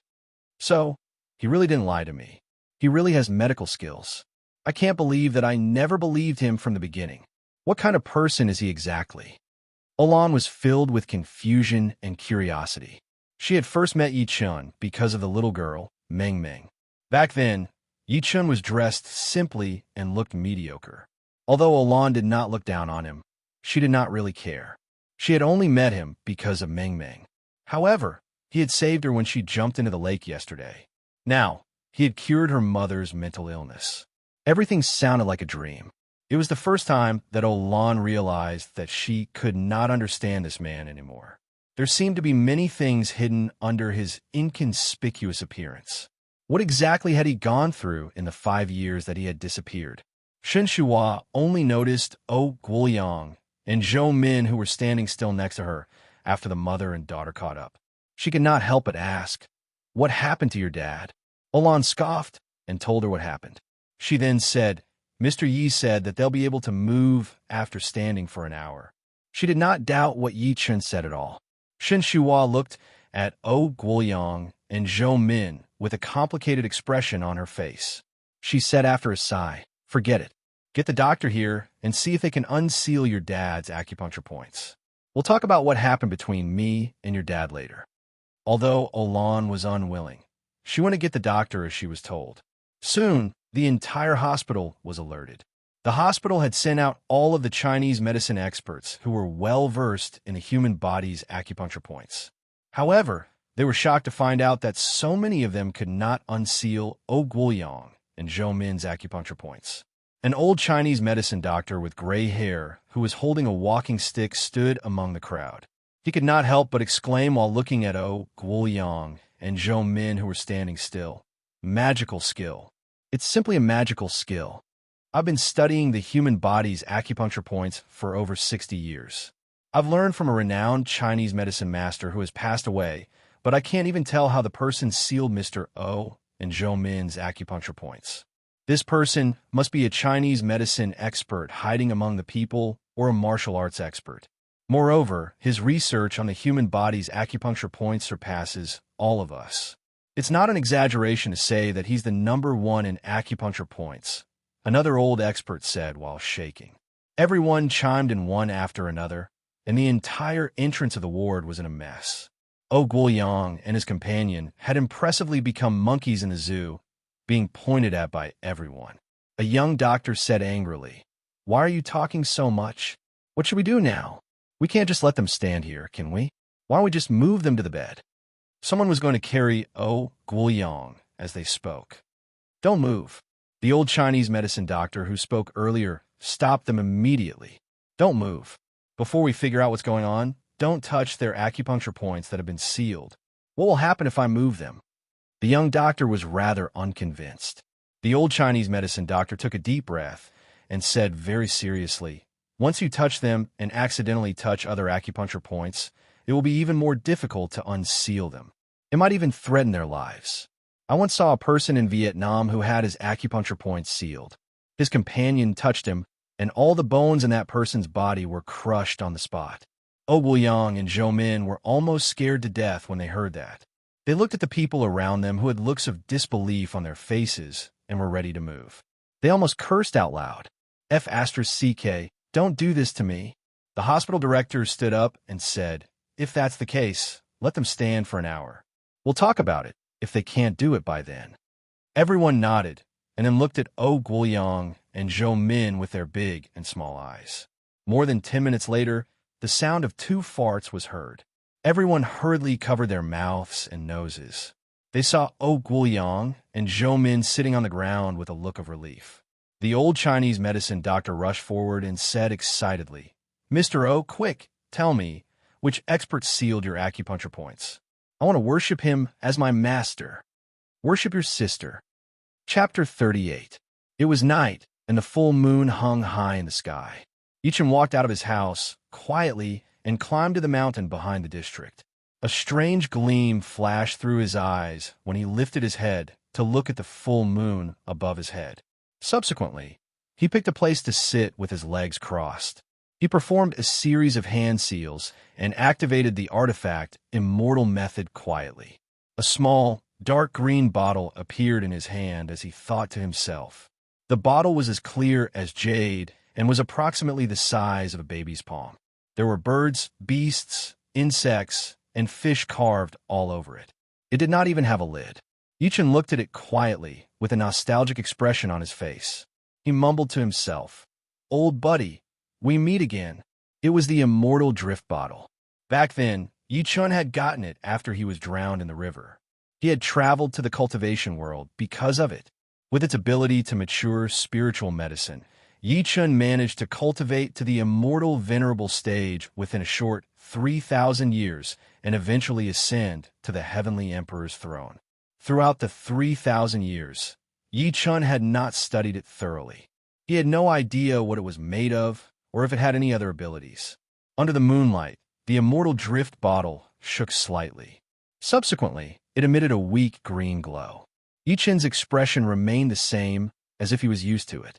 He took out a wrinkled, black lump that was the size of a walnut after the green glow faded. He had gotten it from the Jiulong Antique City previously. It had even triggered the immortal drift bottle back then. The reason why he was only studying it now was that the immortal drift bottle could not produce the mysterious green liquid unless there was a full moon. Yichen fell into silence for a moment and placed it on a piece of fertile soil. He then picked up the immortal drift bottle and poured it on it softly. A drop of rich green liquid dripped out of the bottle and eventually landed on the black lump. As soon as the green liquid landed on the black lump, it disappeared within the blink of an eye, as if it was absorbed. Crack, crack, crack. Yichen stared at the black lump while holding his breath. He saw it shake a few times in the soil. As a soft thud came, it began to shed its shell. The black shell on the outside cracked. Something that looked like a tentacle slowly extended from the shell. It grew longer and longer until it was over 3 feet tall. Countless tentacles extended from it, and they turned into branches and leaves one after another. In less than a few breaths, it had turned into a small tree. Its trunk was not even as thick as the mouth of a bowl, but it was lush with leaves. Suddenly, a black flower bloomed from the tree. The flower grew larger and larger until it was the size of a fist, accompanied by a refreshing fragrance. What flower is this? It was simply too fragrant. Although Yichen had seen no less than 10,000 spiritual items in his past life, he still could not recognize them. Under this strange fragrance, he was shocked to find that the spiritual power in his body had accelerated, and the originally bare ground under his feet crazily grew dense weeds. Yichen did not dare to hesitate. He sat down with his legs crossed and activated the Emperor's scripture to absorb the fragrance in a frenzy. Meanwhile, his cultivation level rose rapidly from the peak of the early stage of spirit gathering to the middle stage of spirit gathering to the peak of the middle stage of spirit gathering. Just when he wanted to break through to the spirit assembly advanced stage, peak stage, or even the foundation building stage, the exotic fragrance was gone. He hurriedly opened his eyes and found that the black flower had withered and was replaced by something that looked like a fruit. It was black and not round or oval, but strip-shaped, a little like a rolling pin. What exactly was that? After some hesitation, he picked up the immortal drift bottle and dripped another drop of the mysterious green liquid on the small tree. There was no change to the small tree. He dripped the last drop of the mysterious green liquid on it, but there was still no change. Yichen was enraged. He sat next to it directly and stared at it without blinking. He was waiting for it to ripen. However, the black fruit did not show any signs of ripening, even when it was almost dawn. Yichen could only set up a formation around it and walked up and down in disappointment. He secretly made up his mind to move it to the villa that Lin Tai gave him when he had the time. To prevent Olan from pestering him to ask about the treatment, Yichen got his mother to send the little girl to school while he went to the office. As soon as he arrived at the office, Yichen realized that everyone was there. Everyone was talking and laughing around Yiwen's table. They were discussing her birthday. Lu Feng sat next to Yiwen and could not stop talking about which restaurant and karaoke they were going to after work. Meanwhile, Zhao Qian, Zhang Li, and the rest would cheer every now and then. The people stopped talking immediately when they saw Yichen. Lu Feng raised his brows and said, "Yichen, it's Wenwen's birthday today. You didn't forget about your birthday present, did you?" Yiwen glanced at him by instinct. Yichen nodded and sat in his seat without saying a word. He was still thinking about the black fruit in his head. Lu Feng glanced at Zhao Qian and the rest upon seeing him like that. He scoffed, thinking that Yichen did not prepare a present or was too embarrassed to talk because the present was not good.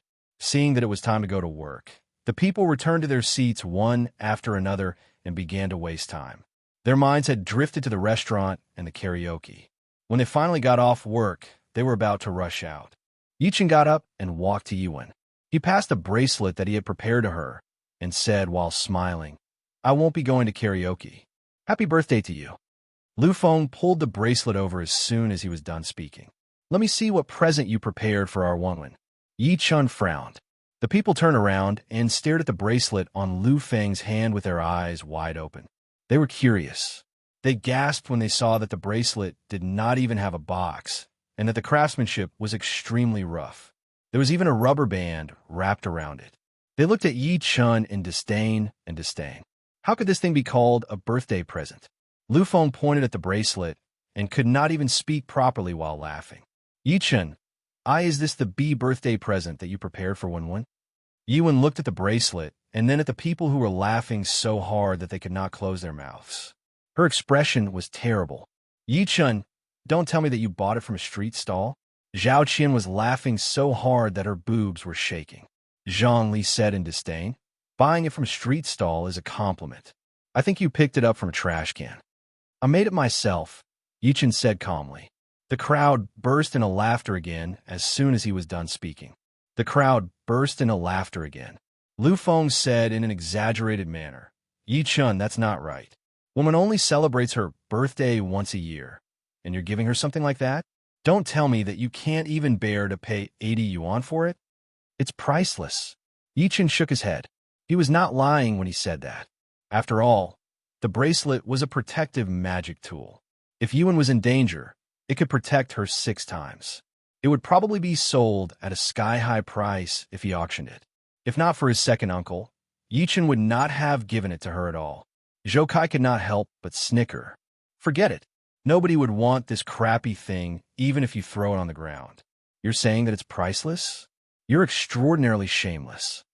Lu Feng passed the bracelet to Yiwen and said with a fake smile, "Take it, Wenwen. Your cousin made it himself after all. As the saying goes, it's a gift from afar. The gift might not be important, but the thought is important." Yiwen snatched the bracelet over and ran out after flinging her sleeve. She wiped her tears as she ran. What do you mean by that? I don't mind, even if you don't give me a present. However, you're giving me this crappy thing. Are you trying to humiliate me? Chapter 39. The KTV entrance of Lin City's noble palace was brightly lit. Yuan could not stop vomiting while holding onto a willow tree by the road. She was crying as she vomited. She looked like a drunken lunatic. Why? Yichen, what exactly did our family owe you in our past life? Why do you have to stick to us like a piece of plaster? Who do you usually put on a straight face for? If it weren't for my dad, I wouldn't even bother to look at you. You're almost 30. Not only did your wife run away, but you even need to pull strings to get a job. My mom was right. You're a piece of trash. I hate you. I really hate you. Meanwhile, Lu Feng, Zhao Qian, Zhang Li, and Zhou Kai stood next to her. They could not stop comforting her. All right, Wen, stop crying. You don't have to be mad at that piece of trash. You'll be the one who suffers if you're mad. Zhao Qian is right. Wen, if you're mad, I'll get Zhou Kai to get a few people to beat that brat up with a gunny sack on their way home from work. That'll be taking revenge for you. Don't act recklessly. I think the guy has some skills. It'll be tough for him to fight. I suggest that Master Lu fire him directly. Lu Feng patted Yi Wen's shoulder and took over the conversation. Don't worry. I'm not done with Yi. I'll find a chance to fire him so that he won't disgust us. What the few of them did not notice was that Yi Chan was standing on the road opposite them and watching quietly at the moment. He was listening to everything that the few of them said. A self-deprecating smirk appeared at the corner of Yi Chen's lips. Huh, so that's how you think of me as your cousin brother. I know that you and Second Aunt look down on my family. You're even treating us coldly and picking on us. I don't mind all that. I'll even give you an extremely precious protective magic tool as your birthday present. Since you're my second uncle's only daughter, he's one of the few people who care about me in this world. Forget it. Since you hate me so much, I'll get out of your sight. I'll consider it as helping us. Yichen shook his head lightly as he thought to this point. He planned to turn around and leave, but he noticed Yi when slapping Lu Feng's hand away all of a sudden. Go away. Don't follow me. After saying that, she covered her mouth and stumbled across the road, running aimlessly into the darkness. Lu Feng and the rest's expressions changed. They were about to chase after them when the traffic light turned red. The long line of traffic blocked their way. Yi Chan frowned. He wanted to ignore it, but he could not bear to chase after them eventually. After all, she was his second uncle's daughter. Just take it as the last time. Although Yuan was drunk, she ran very fast. She ran all the way to the depths of a dark alley. She already had a belly full of anger in her heart, and because of the birthday present, she drank so much, causing her emotions to completely explode. She just wanted to vent the anger in her heart. Plop. Perhaps because she ran too fast, she fell to the ground. It was dark all around her, and she couldn't see where she was. In an instant, he sobered up. She stood up and called out instinctively, Lu Feng, Qian, Lily, Zhou Kai. However, nobody answered her. She panicked a little at that moment. She wanted to go back the way she came, but all she heard was the sound of a motorcycle revving up. A bright light shone at her. A motorcycle drove over from far away. There were two young men on it. One was tall, while the other was short. They were wearing earrings and had dyed their hair yellow and green. The duo was stunned to see Yuan at first. Subsequently, they took a good look at her. Brother, this chick is hot. The short young man's eyes lit up as he gulped by instinct. The tall young man looked at Yuan with a perverted expression. He said while rubbing his hands together, "She's not just hot. I can't believe that we brothers would meet such a masterpiece here." Yuan's pretty face changed. She could not help but take a step back. What are you guys trying to do? What else can we do? Of course, we're gonna *CK you. The tall young man smirked as the perverted look in his eyes grew. Yuan fell onto the ground in shock. She said while shaking, "Don't come over. Otherwise, I'll scream for help." Scream all you want. It's useless even if you scream yourself hoarse in this *TTY place, the tall young man chuckled. Just when he was going to pounce, the short young man scratched his head and said, "Brother, why does this sound familiar? It seems to be a classic dialogue between bad guys who molest women in dramas." And then? The tall young man said impatiently. The short young man hesitated and said, "Usually, when a villain screams and nobody comes to save you, even if you scream yourself hoarse, the hero will come to save the damsel in distress."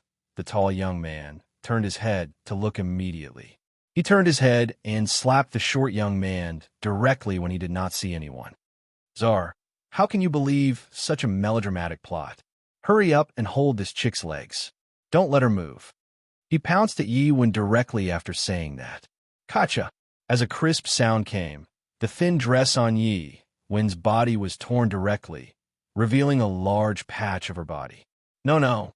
Yi-Wen struggled with all her might. Her body could not stop shaking as tears rolled out of her eyes uncontrollably. At that moment, she was filled with regret. She regretted running to this place where nobody knew her after getting drunk. Little did she know that her resistance had triggered the two young men. Another crack was heard, and Yi-Wen's sling broke. "Brother, cover her mouth first. Don't let her scream. It'll be your turn after I'm done." The tall young man stretched his arm out to undo his belt.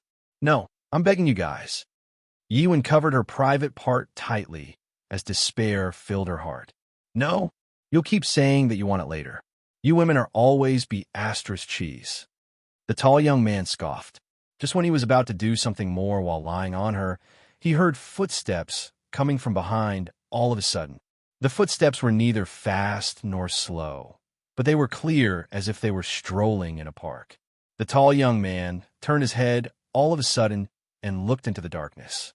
He said weakly, "Who's there?" The footsteps that were getting closer and closer answered him. The short young man gulped as he had goosebumps. "Brother, don't tell me it's a ghost. I'm not even afraid of living people. Why would I be afraid of ghosts? I'd like to see who's playing tricks over there." The tall young man smiled instead of being mad. He took out his phone and turned on the flashlight. However, he felt strange. Chapter 40. A person walked out of the darkness slowly. He wore a gray robe and a clown mask on his head. The short young man was startled. "Brother, it's a ghost. Ghost my asterisk SS. You idiot. Is this AF asterisk king human?" The tall young man slapped him. The short young man covered his face, feeling wronged. He mumbled, "Your mother's my mother. You're scolding me. You're scolding yourself." The tall young man could only suppress his anger and take out a dagger from the motorcycle's box.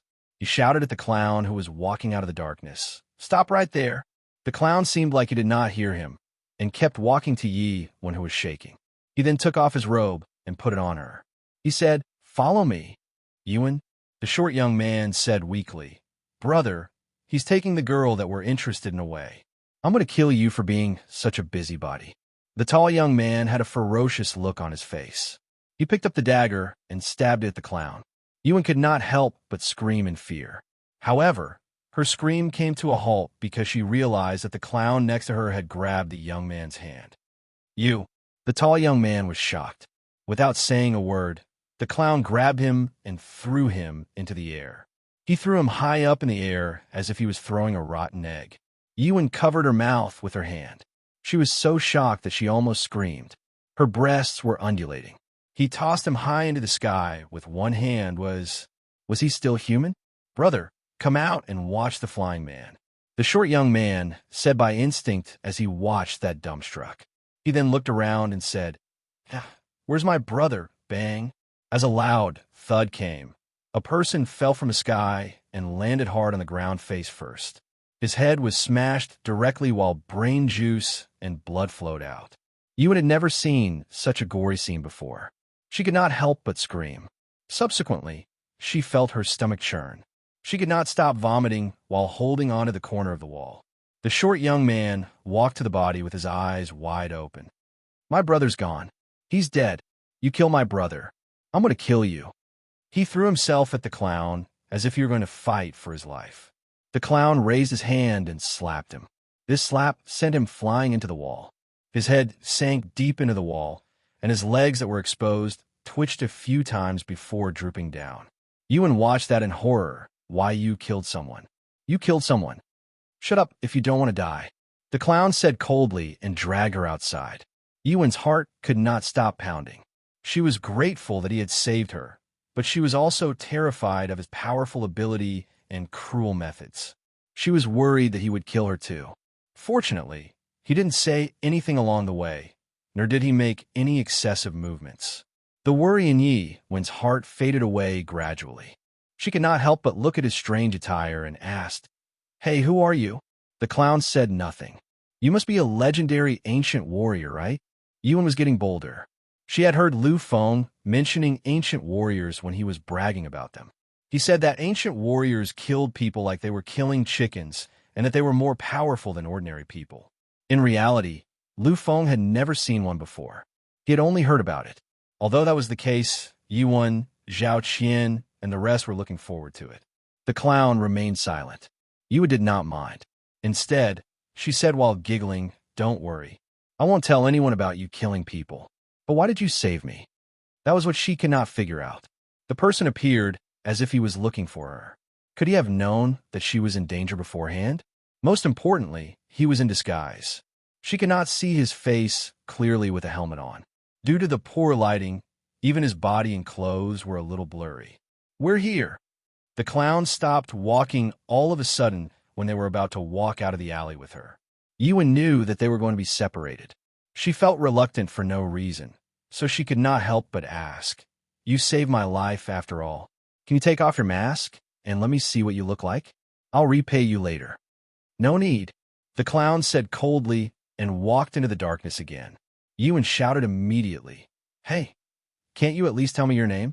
The clown disappeared within the blink of an eye, without even turning his head. "Why are you pretending to be cold?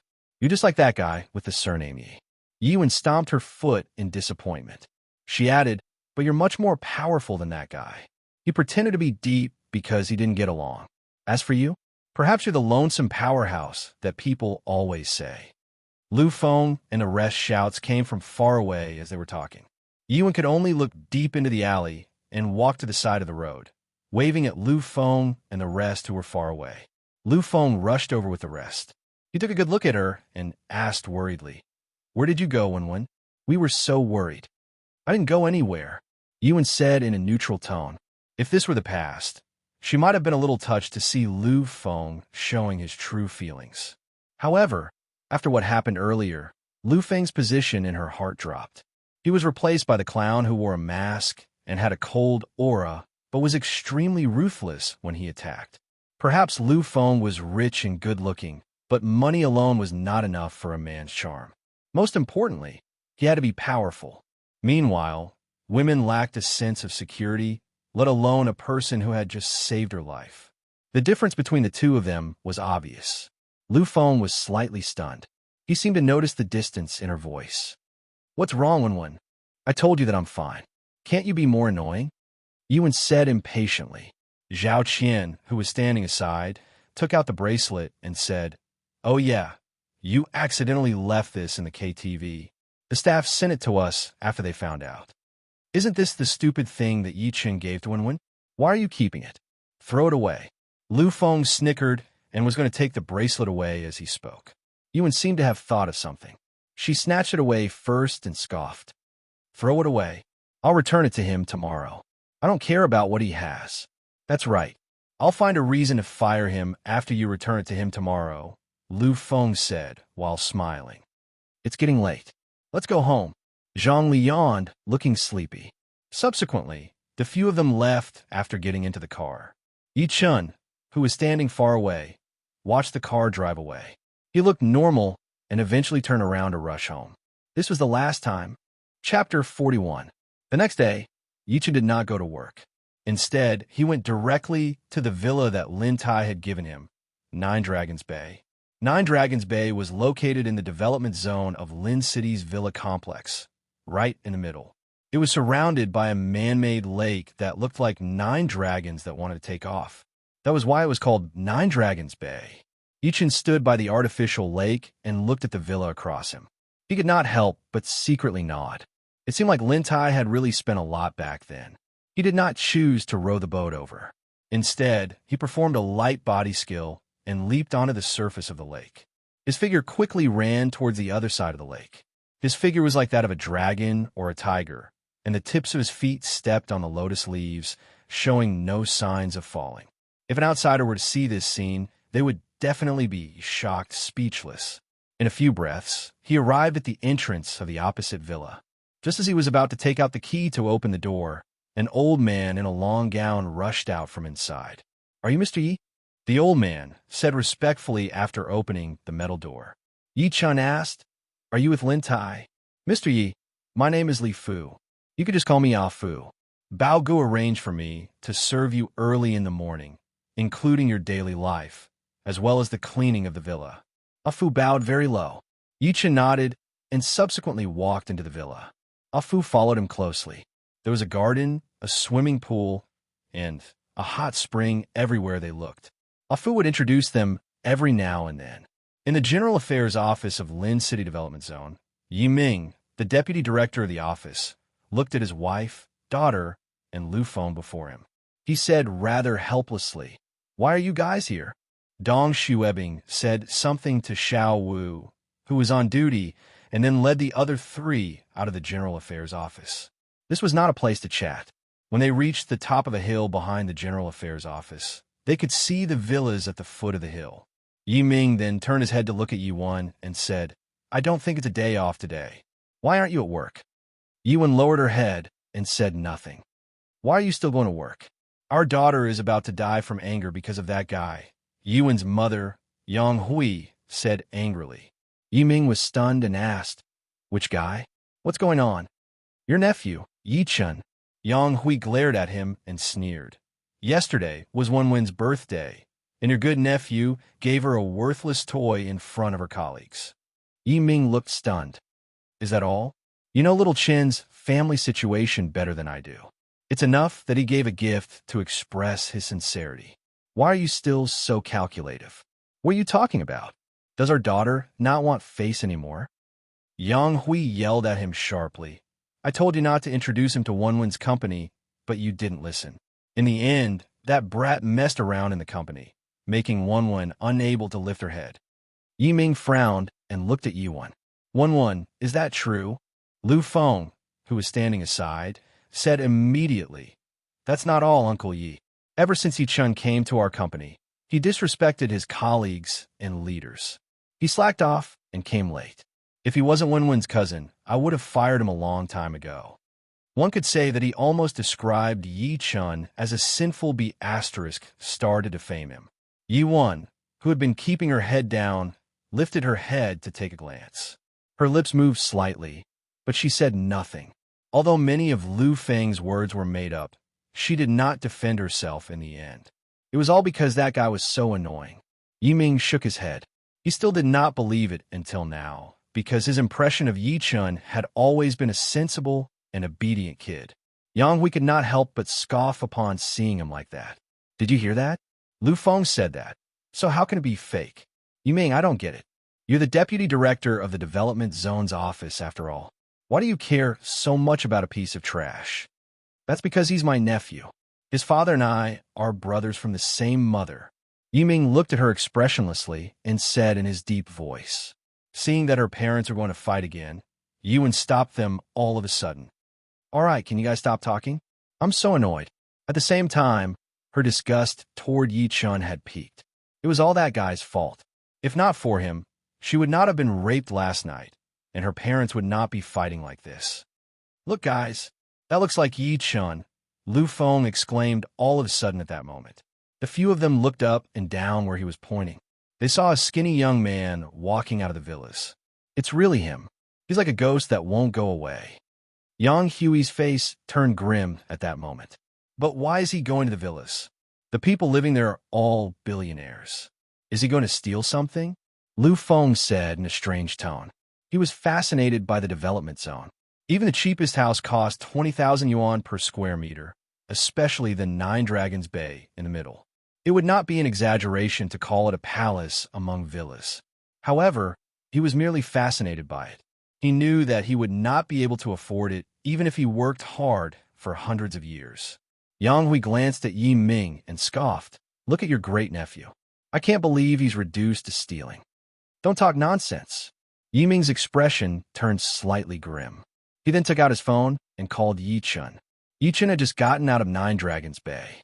Just when he was going home, he received a call from his second uncle all of a sudden. He lifted his head to look at the mountain. As expected, he saw his second uncle and the rest. He walked over immediately and looked at Lu Feng and Yi when in extreme surprise. Subsequently, he said to Yi Ming while smiling, "Second uncle, why are you guys here?" Yuan turned around and refused to look at him. Yang Hui had disdain on her face, while Lu Feng was secretly gloating. "Your second aunt is here to visit me, so I'm here to talk to them," Yi Ming said casually. He looked at Yi Chun and changed the topic. "Xiao Chen, why are you here?" Although he said that, his heart was in turmoil. He was really worried that Yi Chun would come to this rich district to steal things. Although Yi Wen's back was facing Yi Chun, she pricked up her ears quietly. Yang Hui and Lu Feng glared at Yi Chun, anticipating his answer. Yi Chun smiled and said, "Second uncle, I'm here to look at a house." "Look at a house? You bought a house here?" Yi Ming was stunned at first, then he was shocked. Yi Chun nodded. "You can say that." As soon as he said that, Yang Hui scoffed. Yang Hui immediately sneered and said, "You bought a house in this development zone? Are you sure you're not lying to us?" "Yi Chun, aren't you bragging too much? Do you know how much the average house price is in this development zone?" Lu Feng could not help but laugh out loud. Subsequently, he extended 2 fingers and said, "To tell you the truth, the average price is $25,000. The cheapest is $17,000. Those who could buy a house here are all billionaires."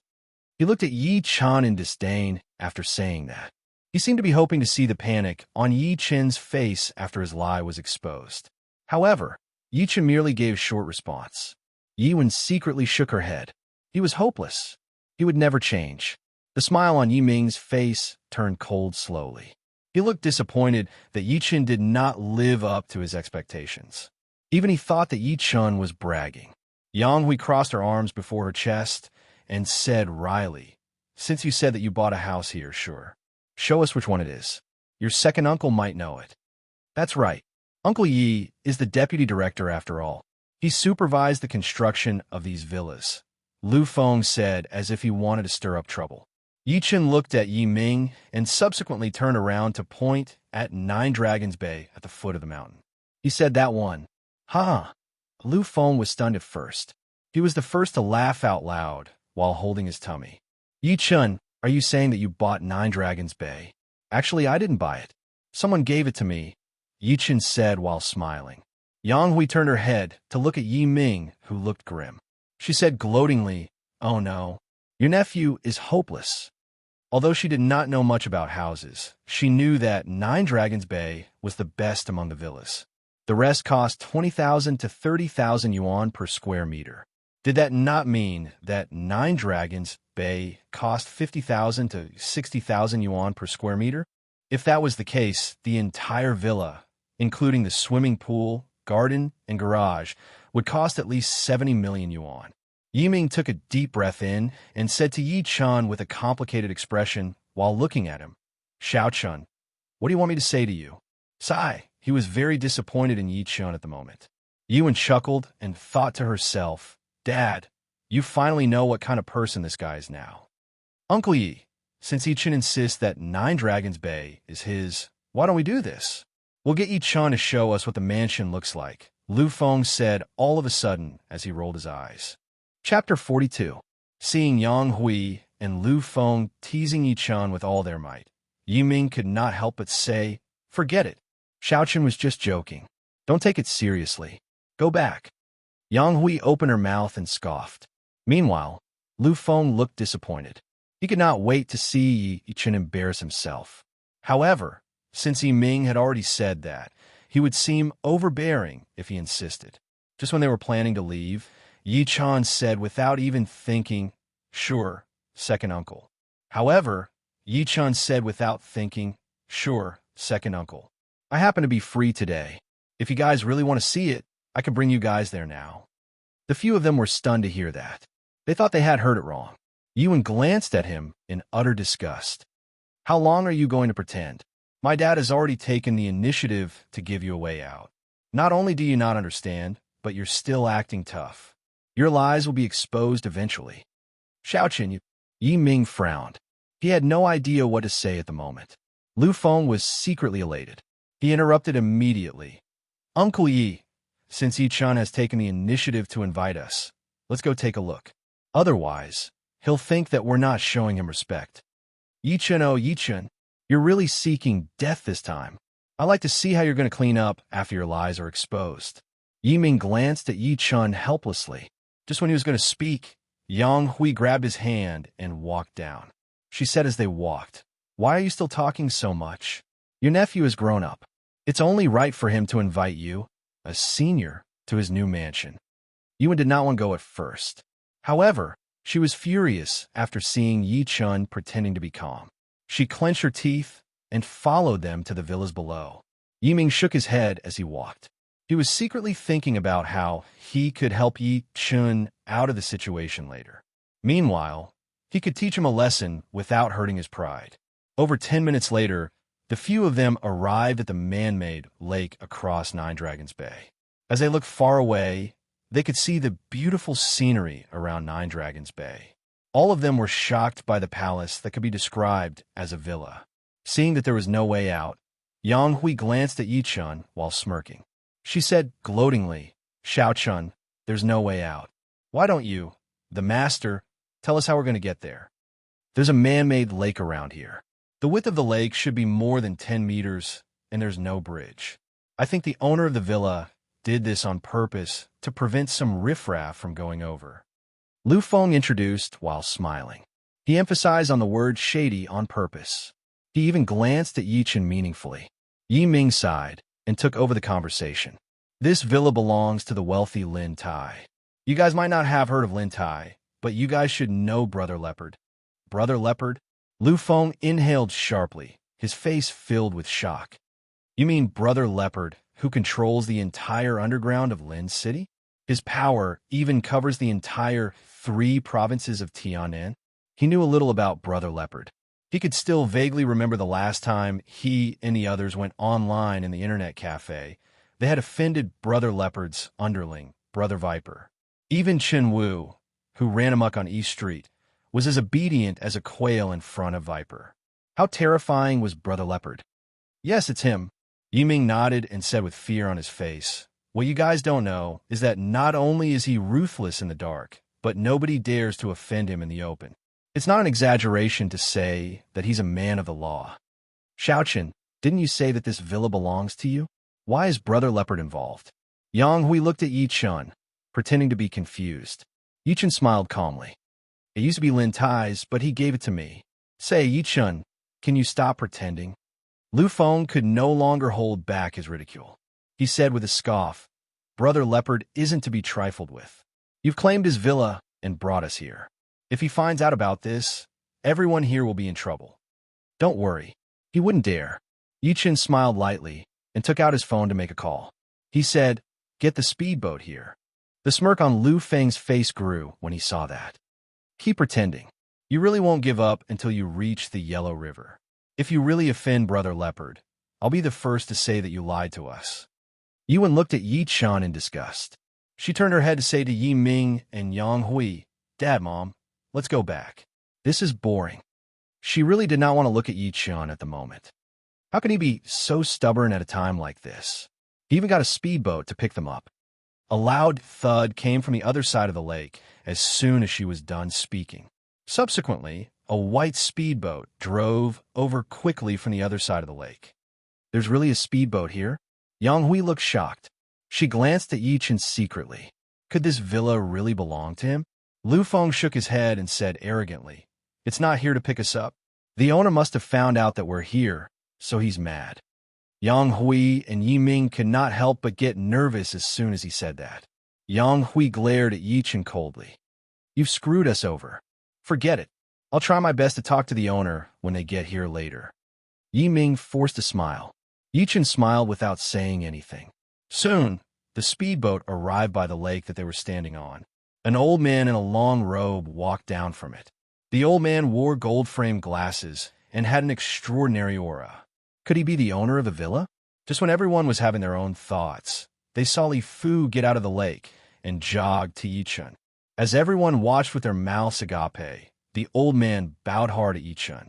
He said extremely respectfully, "Mr. Yi, your most loyal butler, Ah Fu, is here."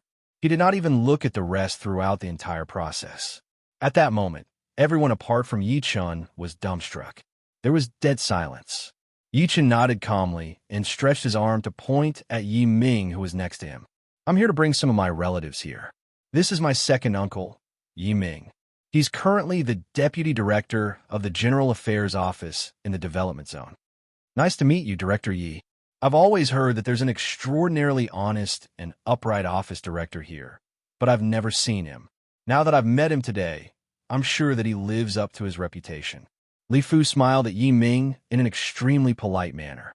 Yi Ming waved in panic and said while gulping, "El Xiaochen, is Nine Dragons Bay really yours?" He didn't know how to describe his current mood.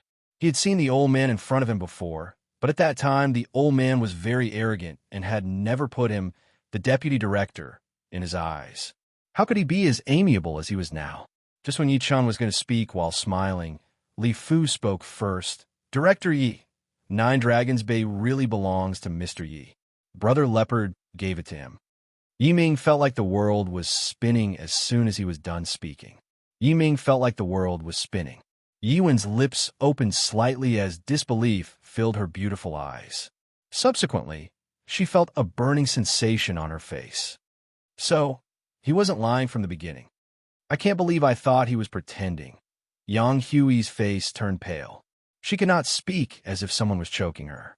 Among the few of them, Lu Feng was the most exaggerated one. At that moment, he could not stop drooling while cold sweat seeped out of his forehead. "Mr. Yi, the butler," and Brother Leopard gave it to him. Chapter 43. After a moment of silence, Yuan wiped her tears and looked at Yichun. Yuan wiped her tears and looked at Yichun. She mocked herself. "Is it fun, Yichun?" Yichun could not help but frown. He had no idea what she meant. "Since you have such a mansion, why did you ask me to introduce you to our company in the beginning? Why do you have to leave a bad impression on me? Since you're so rich, why did you give me such a birthday gift to humiliate me? Hee hee, is it fun pretending to be a pig to eat a tiger?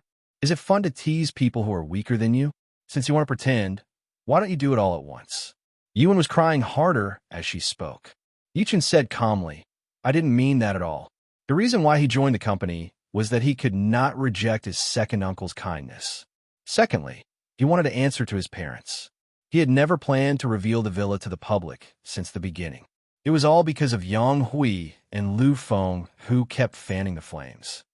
"Wenwen, how can you talk to your cousin like that?" Yi Ming, who was standing aside, scolded his daughter immediately when he saw her talking nonsense. "I'm going to say that I've had enough of you guys." Yuan shrieked. She turned around and ran out while covering her mouth. Wenwen, Yang Hui's expression changed. She glared at Yichun as if he had done something unforgivable. Subsequently, she chased after him. Lu Feng seized the opportunity to catch up with her immediately. He did not want to stay there any longer, let alone visit the villa. Yichun glanced at the direction where the few of them left and lifted his head to look at Yi Ming next to him. "Second uncle, Xiaochun, you don't have to apologize. You're not in the wrong. I've spoiled Wenwen since she was young. She's an arrogant person now. Moreover, your second aunt can't stop instilling ideas into her. That's why she hates you." Yi Ming patted his shoulder and said with guilt written all over his face. He then left after shaking his head. Yichun stood where he was for a while. He rushed home after getting Li Fu to go back. In the O Residence's villa in Lin City. When O Guoyang got the medical report from the hospital and saw the word HIV on it, he was shaking. He felt like the world was spinning. HIV. Yichun was right. He really had HIV. Plop. Zhou Min was paralyzed on the ground. As soon as he saw her, O Guoyang suddenly reacted. He walked over and punched and kicked her. "Bitch, it's all your fault." Apart from Olan's mother, he had only touched Zhou Min in his life. He had not touched Shinshu Hua since she was mentally ill 3 years ago. The only explanation was that his AIDS came from Zhou Min. *TCH. Tell me the truth. How many people have you slept with besides me? O Guoyang's face turned hideous when he thought of this. That was AIDS. It was incurable. Zhou Min screamed and said while shivering, "Apart from you, I've only slept with young Master Ding." Ding Lei? Oh Guoyang was exasperated. Ding Lei was the general manager of the Shenghua group. He was also the man that Guoyang wanted to marry his daughter to. To his surprise, his woman had an affair with his future son-in-law. Zhou Min sobbed, "It's him. Young Master Ding always asked me not to wear a condom and told me to take medicine. I didn't expect it to turn out like this." Slap. Slap. Oh Guoyang slapped her while clenching his teeth. He was so mad that he almost passed out. Zhou Min held her swollen face and said while crying, "Guoyang, stop hitting me. Stop hitting me. We still have hope. That adulterer, no, that miracle doctor, Yi must have a way to save us." Miracle Dr. Yi? Oh Guoyang was stunned at first. Subsequently, he recalled Yi Chun. Joy appeared on his face as he said excitedly, "That's right. He can save us. He can save us." Before this, not only did Yi Chun know that both of them had AIDS, but he had also cured his wife, Shun Shuhua, of her mental illness. Such a technique was simply unfathomable. However, the hope that he had finally gained was extinguished as soon as he recalled what he had done to Yi Chun. He punched and kicked Zhou Min again. "B*TCH, it's all your fault. Who told you to call Miracle Dr. Yi an adulterer? Guoyang, Olan, and Miracle Dr. Yi are friends, and they're close. As long as you beg Olan, Miracle Dr. Yi will definitely save us for Olan's sake," Zhou Min begged. Guoyang snapped back to his senses. "That's right. Miracle Dr. Yi seems to like Lan Lan. As long as I accept him as my son-in-law, he'll definitely save us." "That's right, he'll definitely." The next morning, Yi Chun received a call from Gu Shaoquan all of a sudden when he was going to Nine Dragons Bay after sending Meng Meng to school. "Mr. Yi, the Lamborghini that I gave you earlier and the company shares have been settled. Do you have time to come over?" "Company shares?" Yi Chun asked by instinct. "That's right, company shares. You should know about Yaffle Cosmetics Company, right? My wife, Fong Yuan, was the director of that company before. She owns 60% of the shares, and they've been transferred to you now." Yi Chun was slightly stunned to hear that. He asked in uncertainty, "Are you sure it's Yaffle Cosmetics Company?" "That's right. I've even gotten them to hold a board meeting. They've confirmed you as the director," Gu Shaoquan repeated. "All right, I got it. I'll go to the company to take a look." Yi Chun hung up the phone after saying that. Subsequently, he looked stunned. "Isn't that the company I work for? Isn't it too much of a coincidence?" Shaking his head, he hailed a cab and rushed to Yaffle Cosmetics Company, Limited. No matter what, he had to take a look. As soon as he arrived at the company, Yi Chun saw Lu Feng when he was going to the director's office. Lu Feng's expression was rather unnatural. After all, what happened yesterday was still fresh in his mind. He felt his cheeks burning as he thought about it. "No, I must find a way to fire this brat. Otherwise, with his ability, he'll threaten me sooner or later. No matter how powerful you are, Yi Chun, as long as you're in this company, I'm stronger than you. There's nothing you can do if I mess with you." Lu Feng smiled proudly as he thought to this point. He called out to Yi Chun immediately. "Yi Chun, come here. I have something to tell you." Yi Chun looked at him without moving. "What do you mean, Yi Chun? Do you think you can look down on me just because you have a luxurious house?" Lu Feng's face turned grim as he threatened. "Don't forget that you're still an employee of the company, and I'm your superior. I have the right to make you work for the company."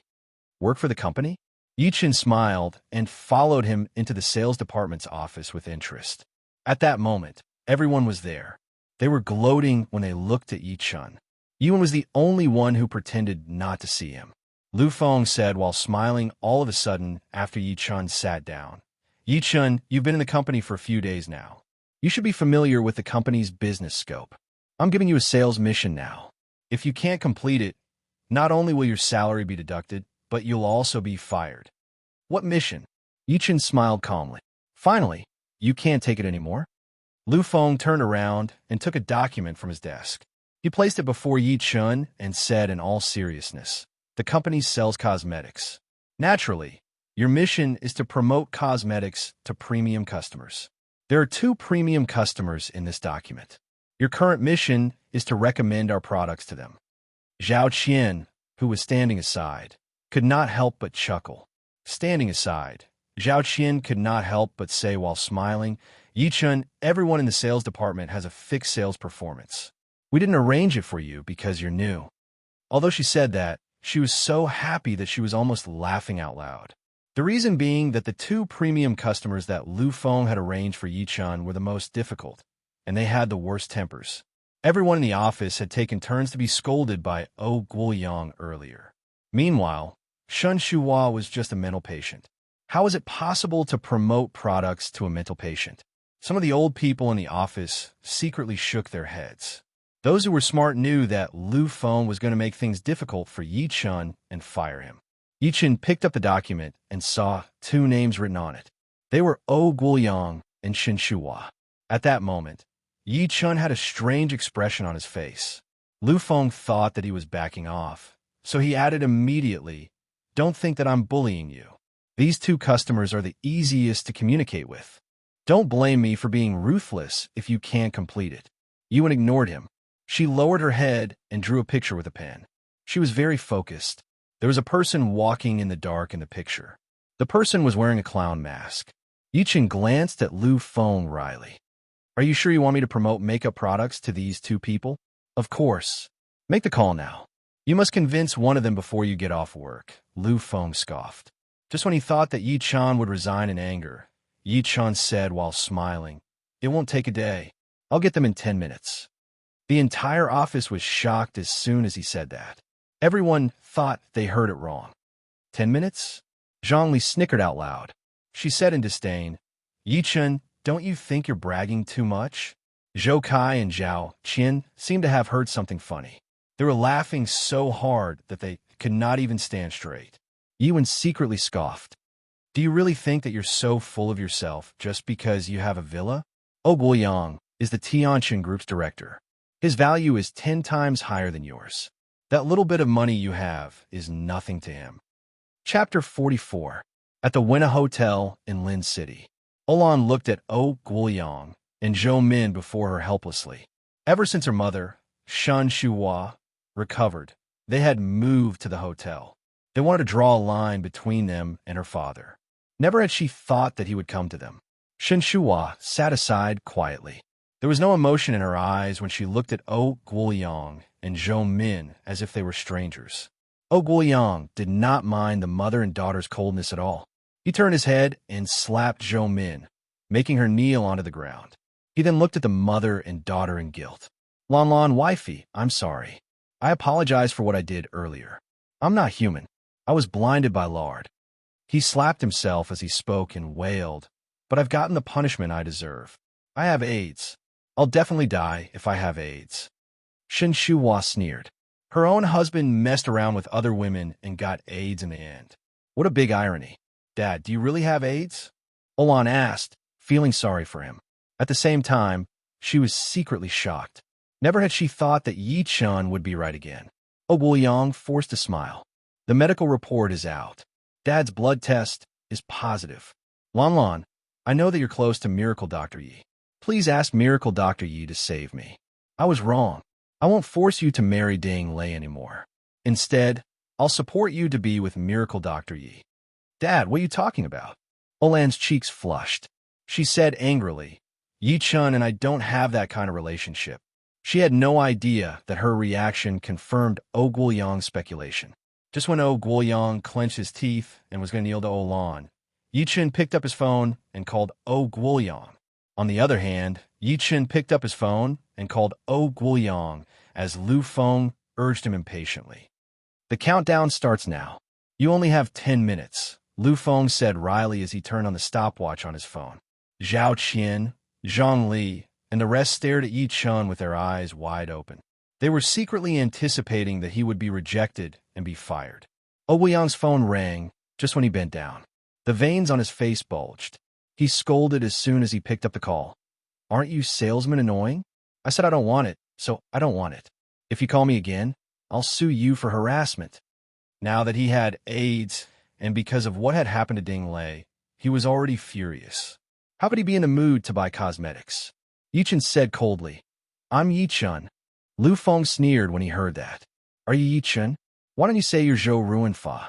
I don't care if you're Yi-chun or Wang Chun. I'm not in a good mood. Oh, Guoyang screamed by instinct. He froze halfway through his sentence. He stammered with his eyes wide open. Why, your miracle Dr. Yi Chun? This was because this voice was just too familiar.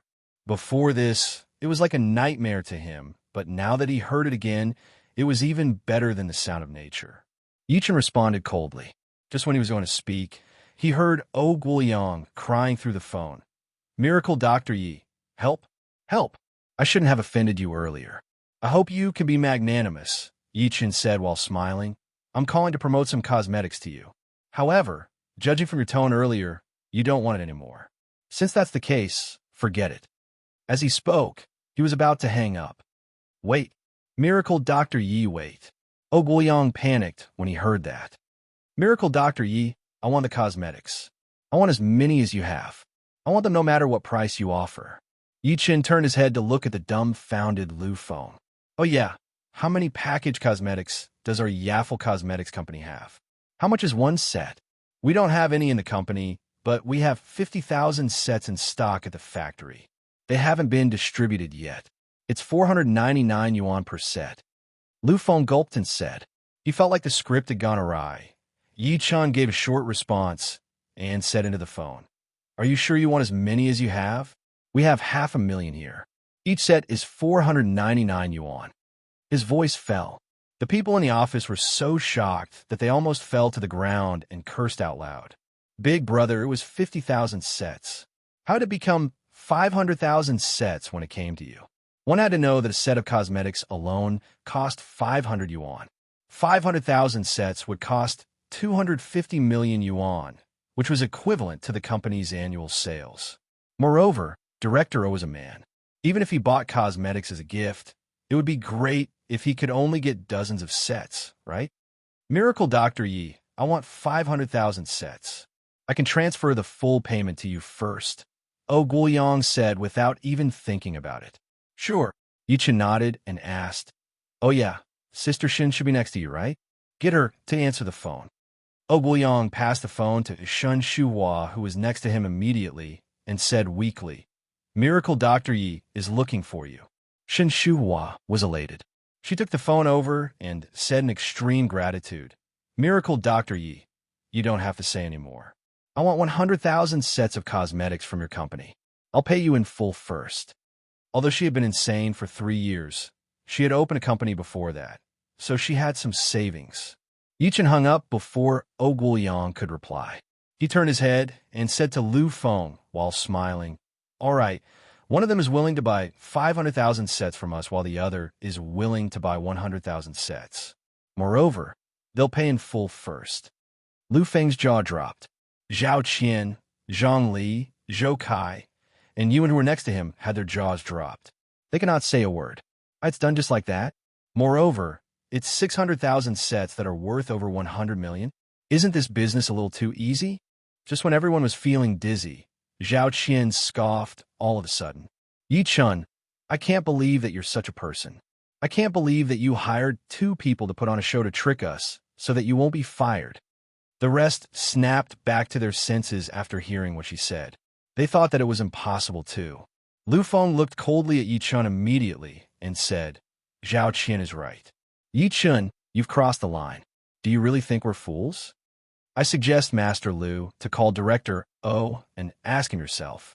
If it's proven that Yi Chun really hired someone, fire him immediately, Zhang Li said in a cold tone. Lu Feng nodded immediately and took out his phone. He called the number on the document again. Zhou Kai said in a timely manner, Put it on speaker. Let everyone listen and witness someone's face. Lu Feng put on speaker again. Soon, the call was picked up. Oh Guoyang's voice came from the other end. Who's this? Lu Feng took a deep breath and said carefully while smiling, Hi, Director O. I'm a superior of the person who called to promote the product to you earlier. Our company found out that this employee lied about his performance, so I'm calling to confirm with you. If it's proven that our employee lied, I'll definitely punish him severely. Are you talking about Miracle Dr. Yi Chun? Oh Guoyang asked uncertainly. Lu Feng said while smiling, Director O, you've got it wrong. His name is Yi Chun, but he's not a miracle doctor. He's just a new employee in our company. A new employee? Guoyang said in his deep voice. Lu Feng nodded. That's right. He's a new employee. This person is usually dishonest and likes to cheat. Cheat my A***s. Before he was done speaking, Guoyang cursed in the phone directly. Miracle Dr. Yi is my wife's savior. How can your company make him a new employee? Still trying to play tricks? I think you're the one who's cheating, aren't you? You must be jealous of Miracle Dr. Ye's talent. That's why you're slandering him in front of me. That's right. Just now, my wife and I agreed to buy 600,000 sets of cosmetics from your company. However, all the sales can only be credited to Miracle Dr. Yi. All of a sudden, there was dead silence in the office. Everyone was so shocked that their jaws almost dropped to the ground. They thought they were hallucinating. Is this really Guoyang, the CEO of Tiancheng Group, a listed company that is one of the top 500 companies in China? He cursed as soon as he opened his mouth. He even fawned over Yi Chan in all sorts of ways. Why did it feel ridiculous? Lu Feng was furious. Just when he was about to say something, Guoyang hung up the phone. At that moment, the office was so quiet that only heavy panting could be heard. Zhao Qian, Zhang Li, Zhou Kai, and the rest stared deadly at Yi Chen. There was shock, fear, and respect in their eyes. Yuan felt like she had been slapped in the face again. Moreover, it was a loud slap. Lu Feng panted heavily. His eyes were bloodshot when he looked at Yi Chen. Why? Why does a piece of trash like you have a luxurious mansion that costs a lot of money and knows the CEO of a listed company? Are you AF** King Monkey who sent you here to punish me? No, I must fire this brat. I must. I don't want to see him for another second. While everyone was silent, Yi Chen lifted his head to look at Lu Feng. A mocking smirk appeared at the corner of his lips. It's been less than 10 minutes. I suppose I've passed the company's mission? Lu Feng's expression could not stop changing. It was as if he was performing a Peking opera. Suddenly, he smirked in an extremely cold manner. Chapter 45. In the entire office, only Yuan and Lu Feng knew that Yi Chen owned the Nine Dragons Bay Villa. However, both of them remained silent about it. Yi Chen was shocked to hear that Lu Feng was finally going to fire him. Zhao Qian, Zhang Li, Zhou Kai, and the rest looked at Yi Chen while gloating. They seemed to want to see panic and fear on his face. Yi Chen said expressionlessly, "Why? I don't like you, and the other colleagues don't want to work with you either. Is that a good enough reason?" Lu Feng sneered. He had completely fallen out with Yi Chen. He had made up his mind to kick Yi Chen out of the company so that he would not be a threat to him in the future. Moreover, this was the only way he could take revenge on Yi Chen. "Oh," Yi Chen responded. He looked at him wryly and asked, "Is there such a rule in the company to fire employees?" "Don't talk to me about rules. You have to remember, the sales department is my territory. My word to the rules. No one dares to disagree with my decisions." Instead of getting angry, Lu Feng laughed. He crossed his arms in front of his chest and looked like he was going to eat him alive. "Moreover, my third uncle is the director of the HR department. What do you think he'll do if I talk to him?" Yi Chen nodded and said, while smiling, "So, you're saying that you can fire anyone you want as long as they don't violate the company's management rules." After saying that, he looked up at the others and grinned. "Do you think so too?" Many of them held their heads down and dare not look at him. Although Lu Feng had crossed the line, he was their superior. They could not offend him for Yi Chen. On the other hand, Zhao Qian, Zhang Li, Zhou Kai, and the rest were smirking. They had been waiting for this day for a long time. They were thrilled to see Yi Chen being defeated. Yuan opened her mouth but said nothing in the end. She lowered her head and continued drawing. To her, nothing was more important than the person who had saved her that night. At this moment, an unusually serious voice sounded in the company's broadcast. "All department employees, please pay attention. Go to the conference room on the third floor immediately and listen to Chairman Ye's speech. All employees must be present. No one is allowed to be absent." The announcer repeated it 3 times. Zhao Qian could not help but ask, "Young Master Lu, isn't the company's chairman surnamed Feng? Why is your surname Yi again?" Everyone turned to look at Lu Feng. Lu Feng said while smiling, "I bet you guys don't know yet. I heard from my third uncle that the company had a board meeting this morning. We got a new director with the surname Yi. Ah. Zhang Li let out a cry of surprise and said with some worry, there's really a new chairman. As the saying goes, a new official sweeps the whip. Will it affect our sales department? She voiced out what everyone was thinking. Every company had its shortcomings, and when the new chairman took office, he would definitely make great efforts to rectify them, such as salary, performance, basic benefits, and even department adjustments. No matter what he did, it would definitely hurt the interests of some people. Don't worry. My third uncle is already inquiring about Chairman Ye's information. Once we figure out his character and hobbies, it will be easy. Lu Feng smiled confidently and said, actually, it's a good thing to have a new director. The original director Feng almost didn't care about him, so we couldn't get in touch with him. Now that Director Yi is here, we might be able to become his right-hand man. Who knows, we might even be promoted. Master Lu, don't forget about us if you're promoted in the future. Zhou Kai was the first to start sucking up to him. Lu Feng smiled proudly. Don't worry. As long as you guys follow me faithfully, you guys will definitely benefit. Let's go. It'll be terrible if you leave a bad impression on Director Yi if you're late. He was about to leave with his people as he spoke. Zhao Qin glanced at Yi Chun and scoffed. What should we do with this brat? Should we get the security to chase him out of the company? Let him go to the meeting first. I'll fire him from the HR department when he's back. Lu Feng glanced coldly at Yi Chun and said, Yi Chun, you're lucky that you get to see the company's new director before you leave. The reason why they were bringing Yi Chun there was that the HR department had yet to tally the information of the employees being fired. Moreover, the announcement earlier requested that nobody should be absent. Yi Chun smiled and said nothing. He rushed out with them and soon arrived at the big meeting room on the third floor of the company. The meeting room was huge. It was approximately 300 square meters in size. There were seats everywhere as far as the eye could see. At the moment, many people were seated in neat attire. Meanwhile, there was a podium at the front of the meeting room. Many of the company's upper echelons were directing people to get things done. Lu Feng led the people to the seats in the middle on the left. Yi Chun felt the urge to pee as soon as he sat down, so he got up and went to the bathroom. Just when he was going to wash his hands, a man in a suit and leather shoes was washing his hands next to him. The man glanced at Yi Chun and seemed to have recalled something. He said excitedly, Why, you're Director Yi? You are? Yi Chun was slightly stunned. The man wanted to shake Yi Chun's hand by instinct, but he wiped it on his suit immediately when he noticed that his hand was wet. He said excitedly, Director Yi, I'm the company's general manager, Gao Hong. You could just call me Xiao Gao. Before this, Gao Hong already knew about Yi Chun's information, including his photo. He had been frustrated that he could not see Yi Chun in person. Now that he bumped into him in the bathroom, how could he not be excited and lose his composure? Yi Chun nodded calmly. You guys have worked hard. No. This is what we should do. It's Director Yi who has worked hard.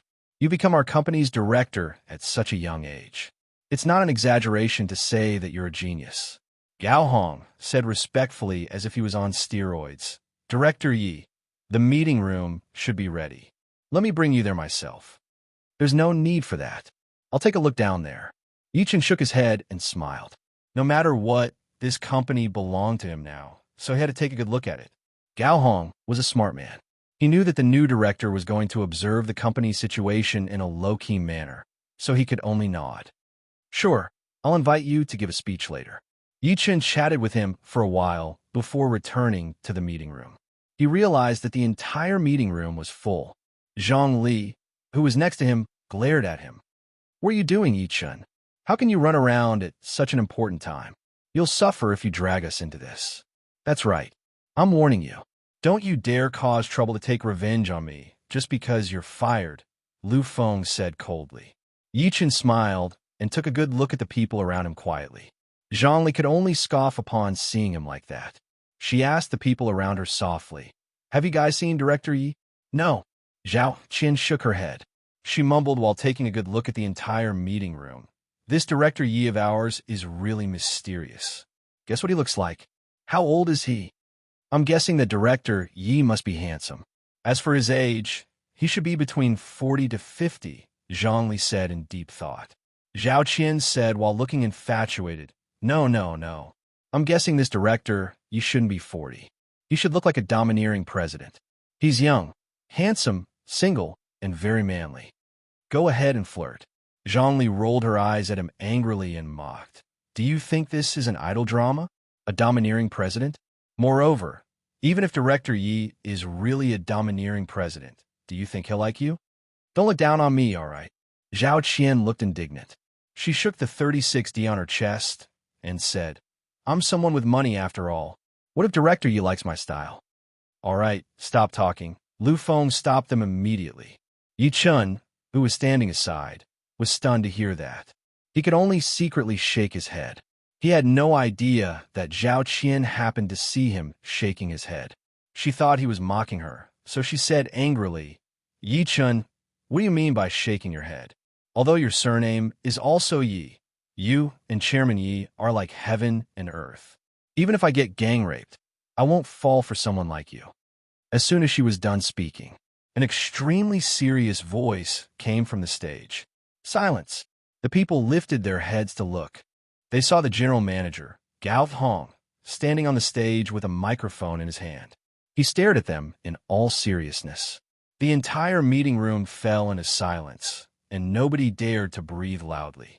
Gao Hong glanced through the people below the stage expressionlessly and said in his deep voice, I believe everyone knows that our Yaffle company is undergoing a board reform. The original director Fong has retired because of her pregnancy, and the company has a new director, Director Yi. No one below the stage spoke because everyone had received the news before this. Even so, everyone's breathing quickened because of this.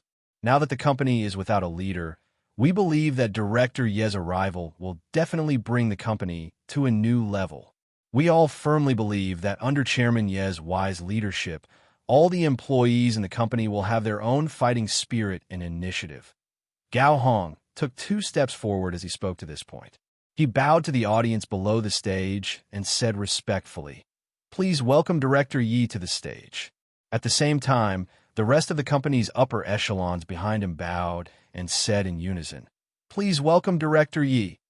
Their neat and powerful voices echoed through every corner of the meeting room.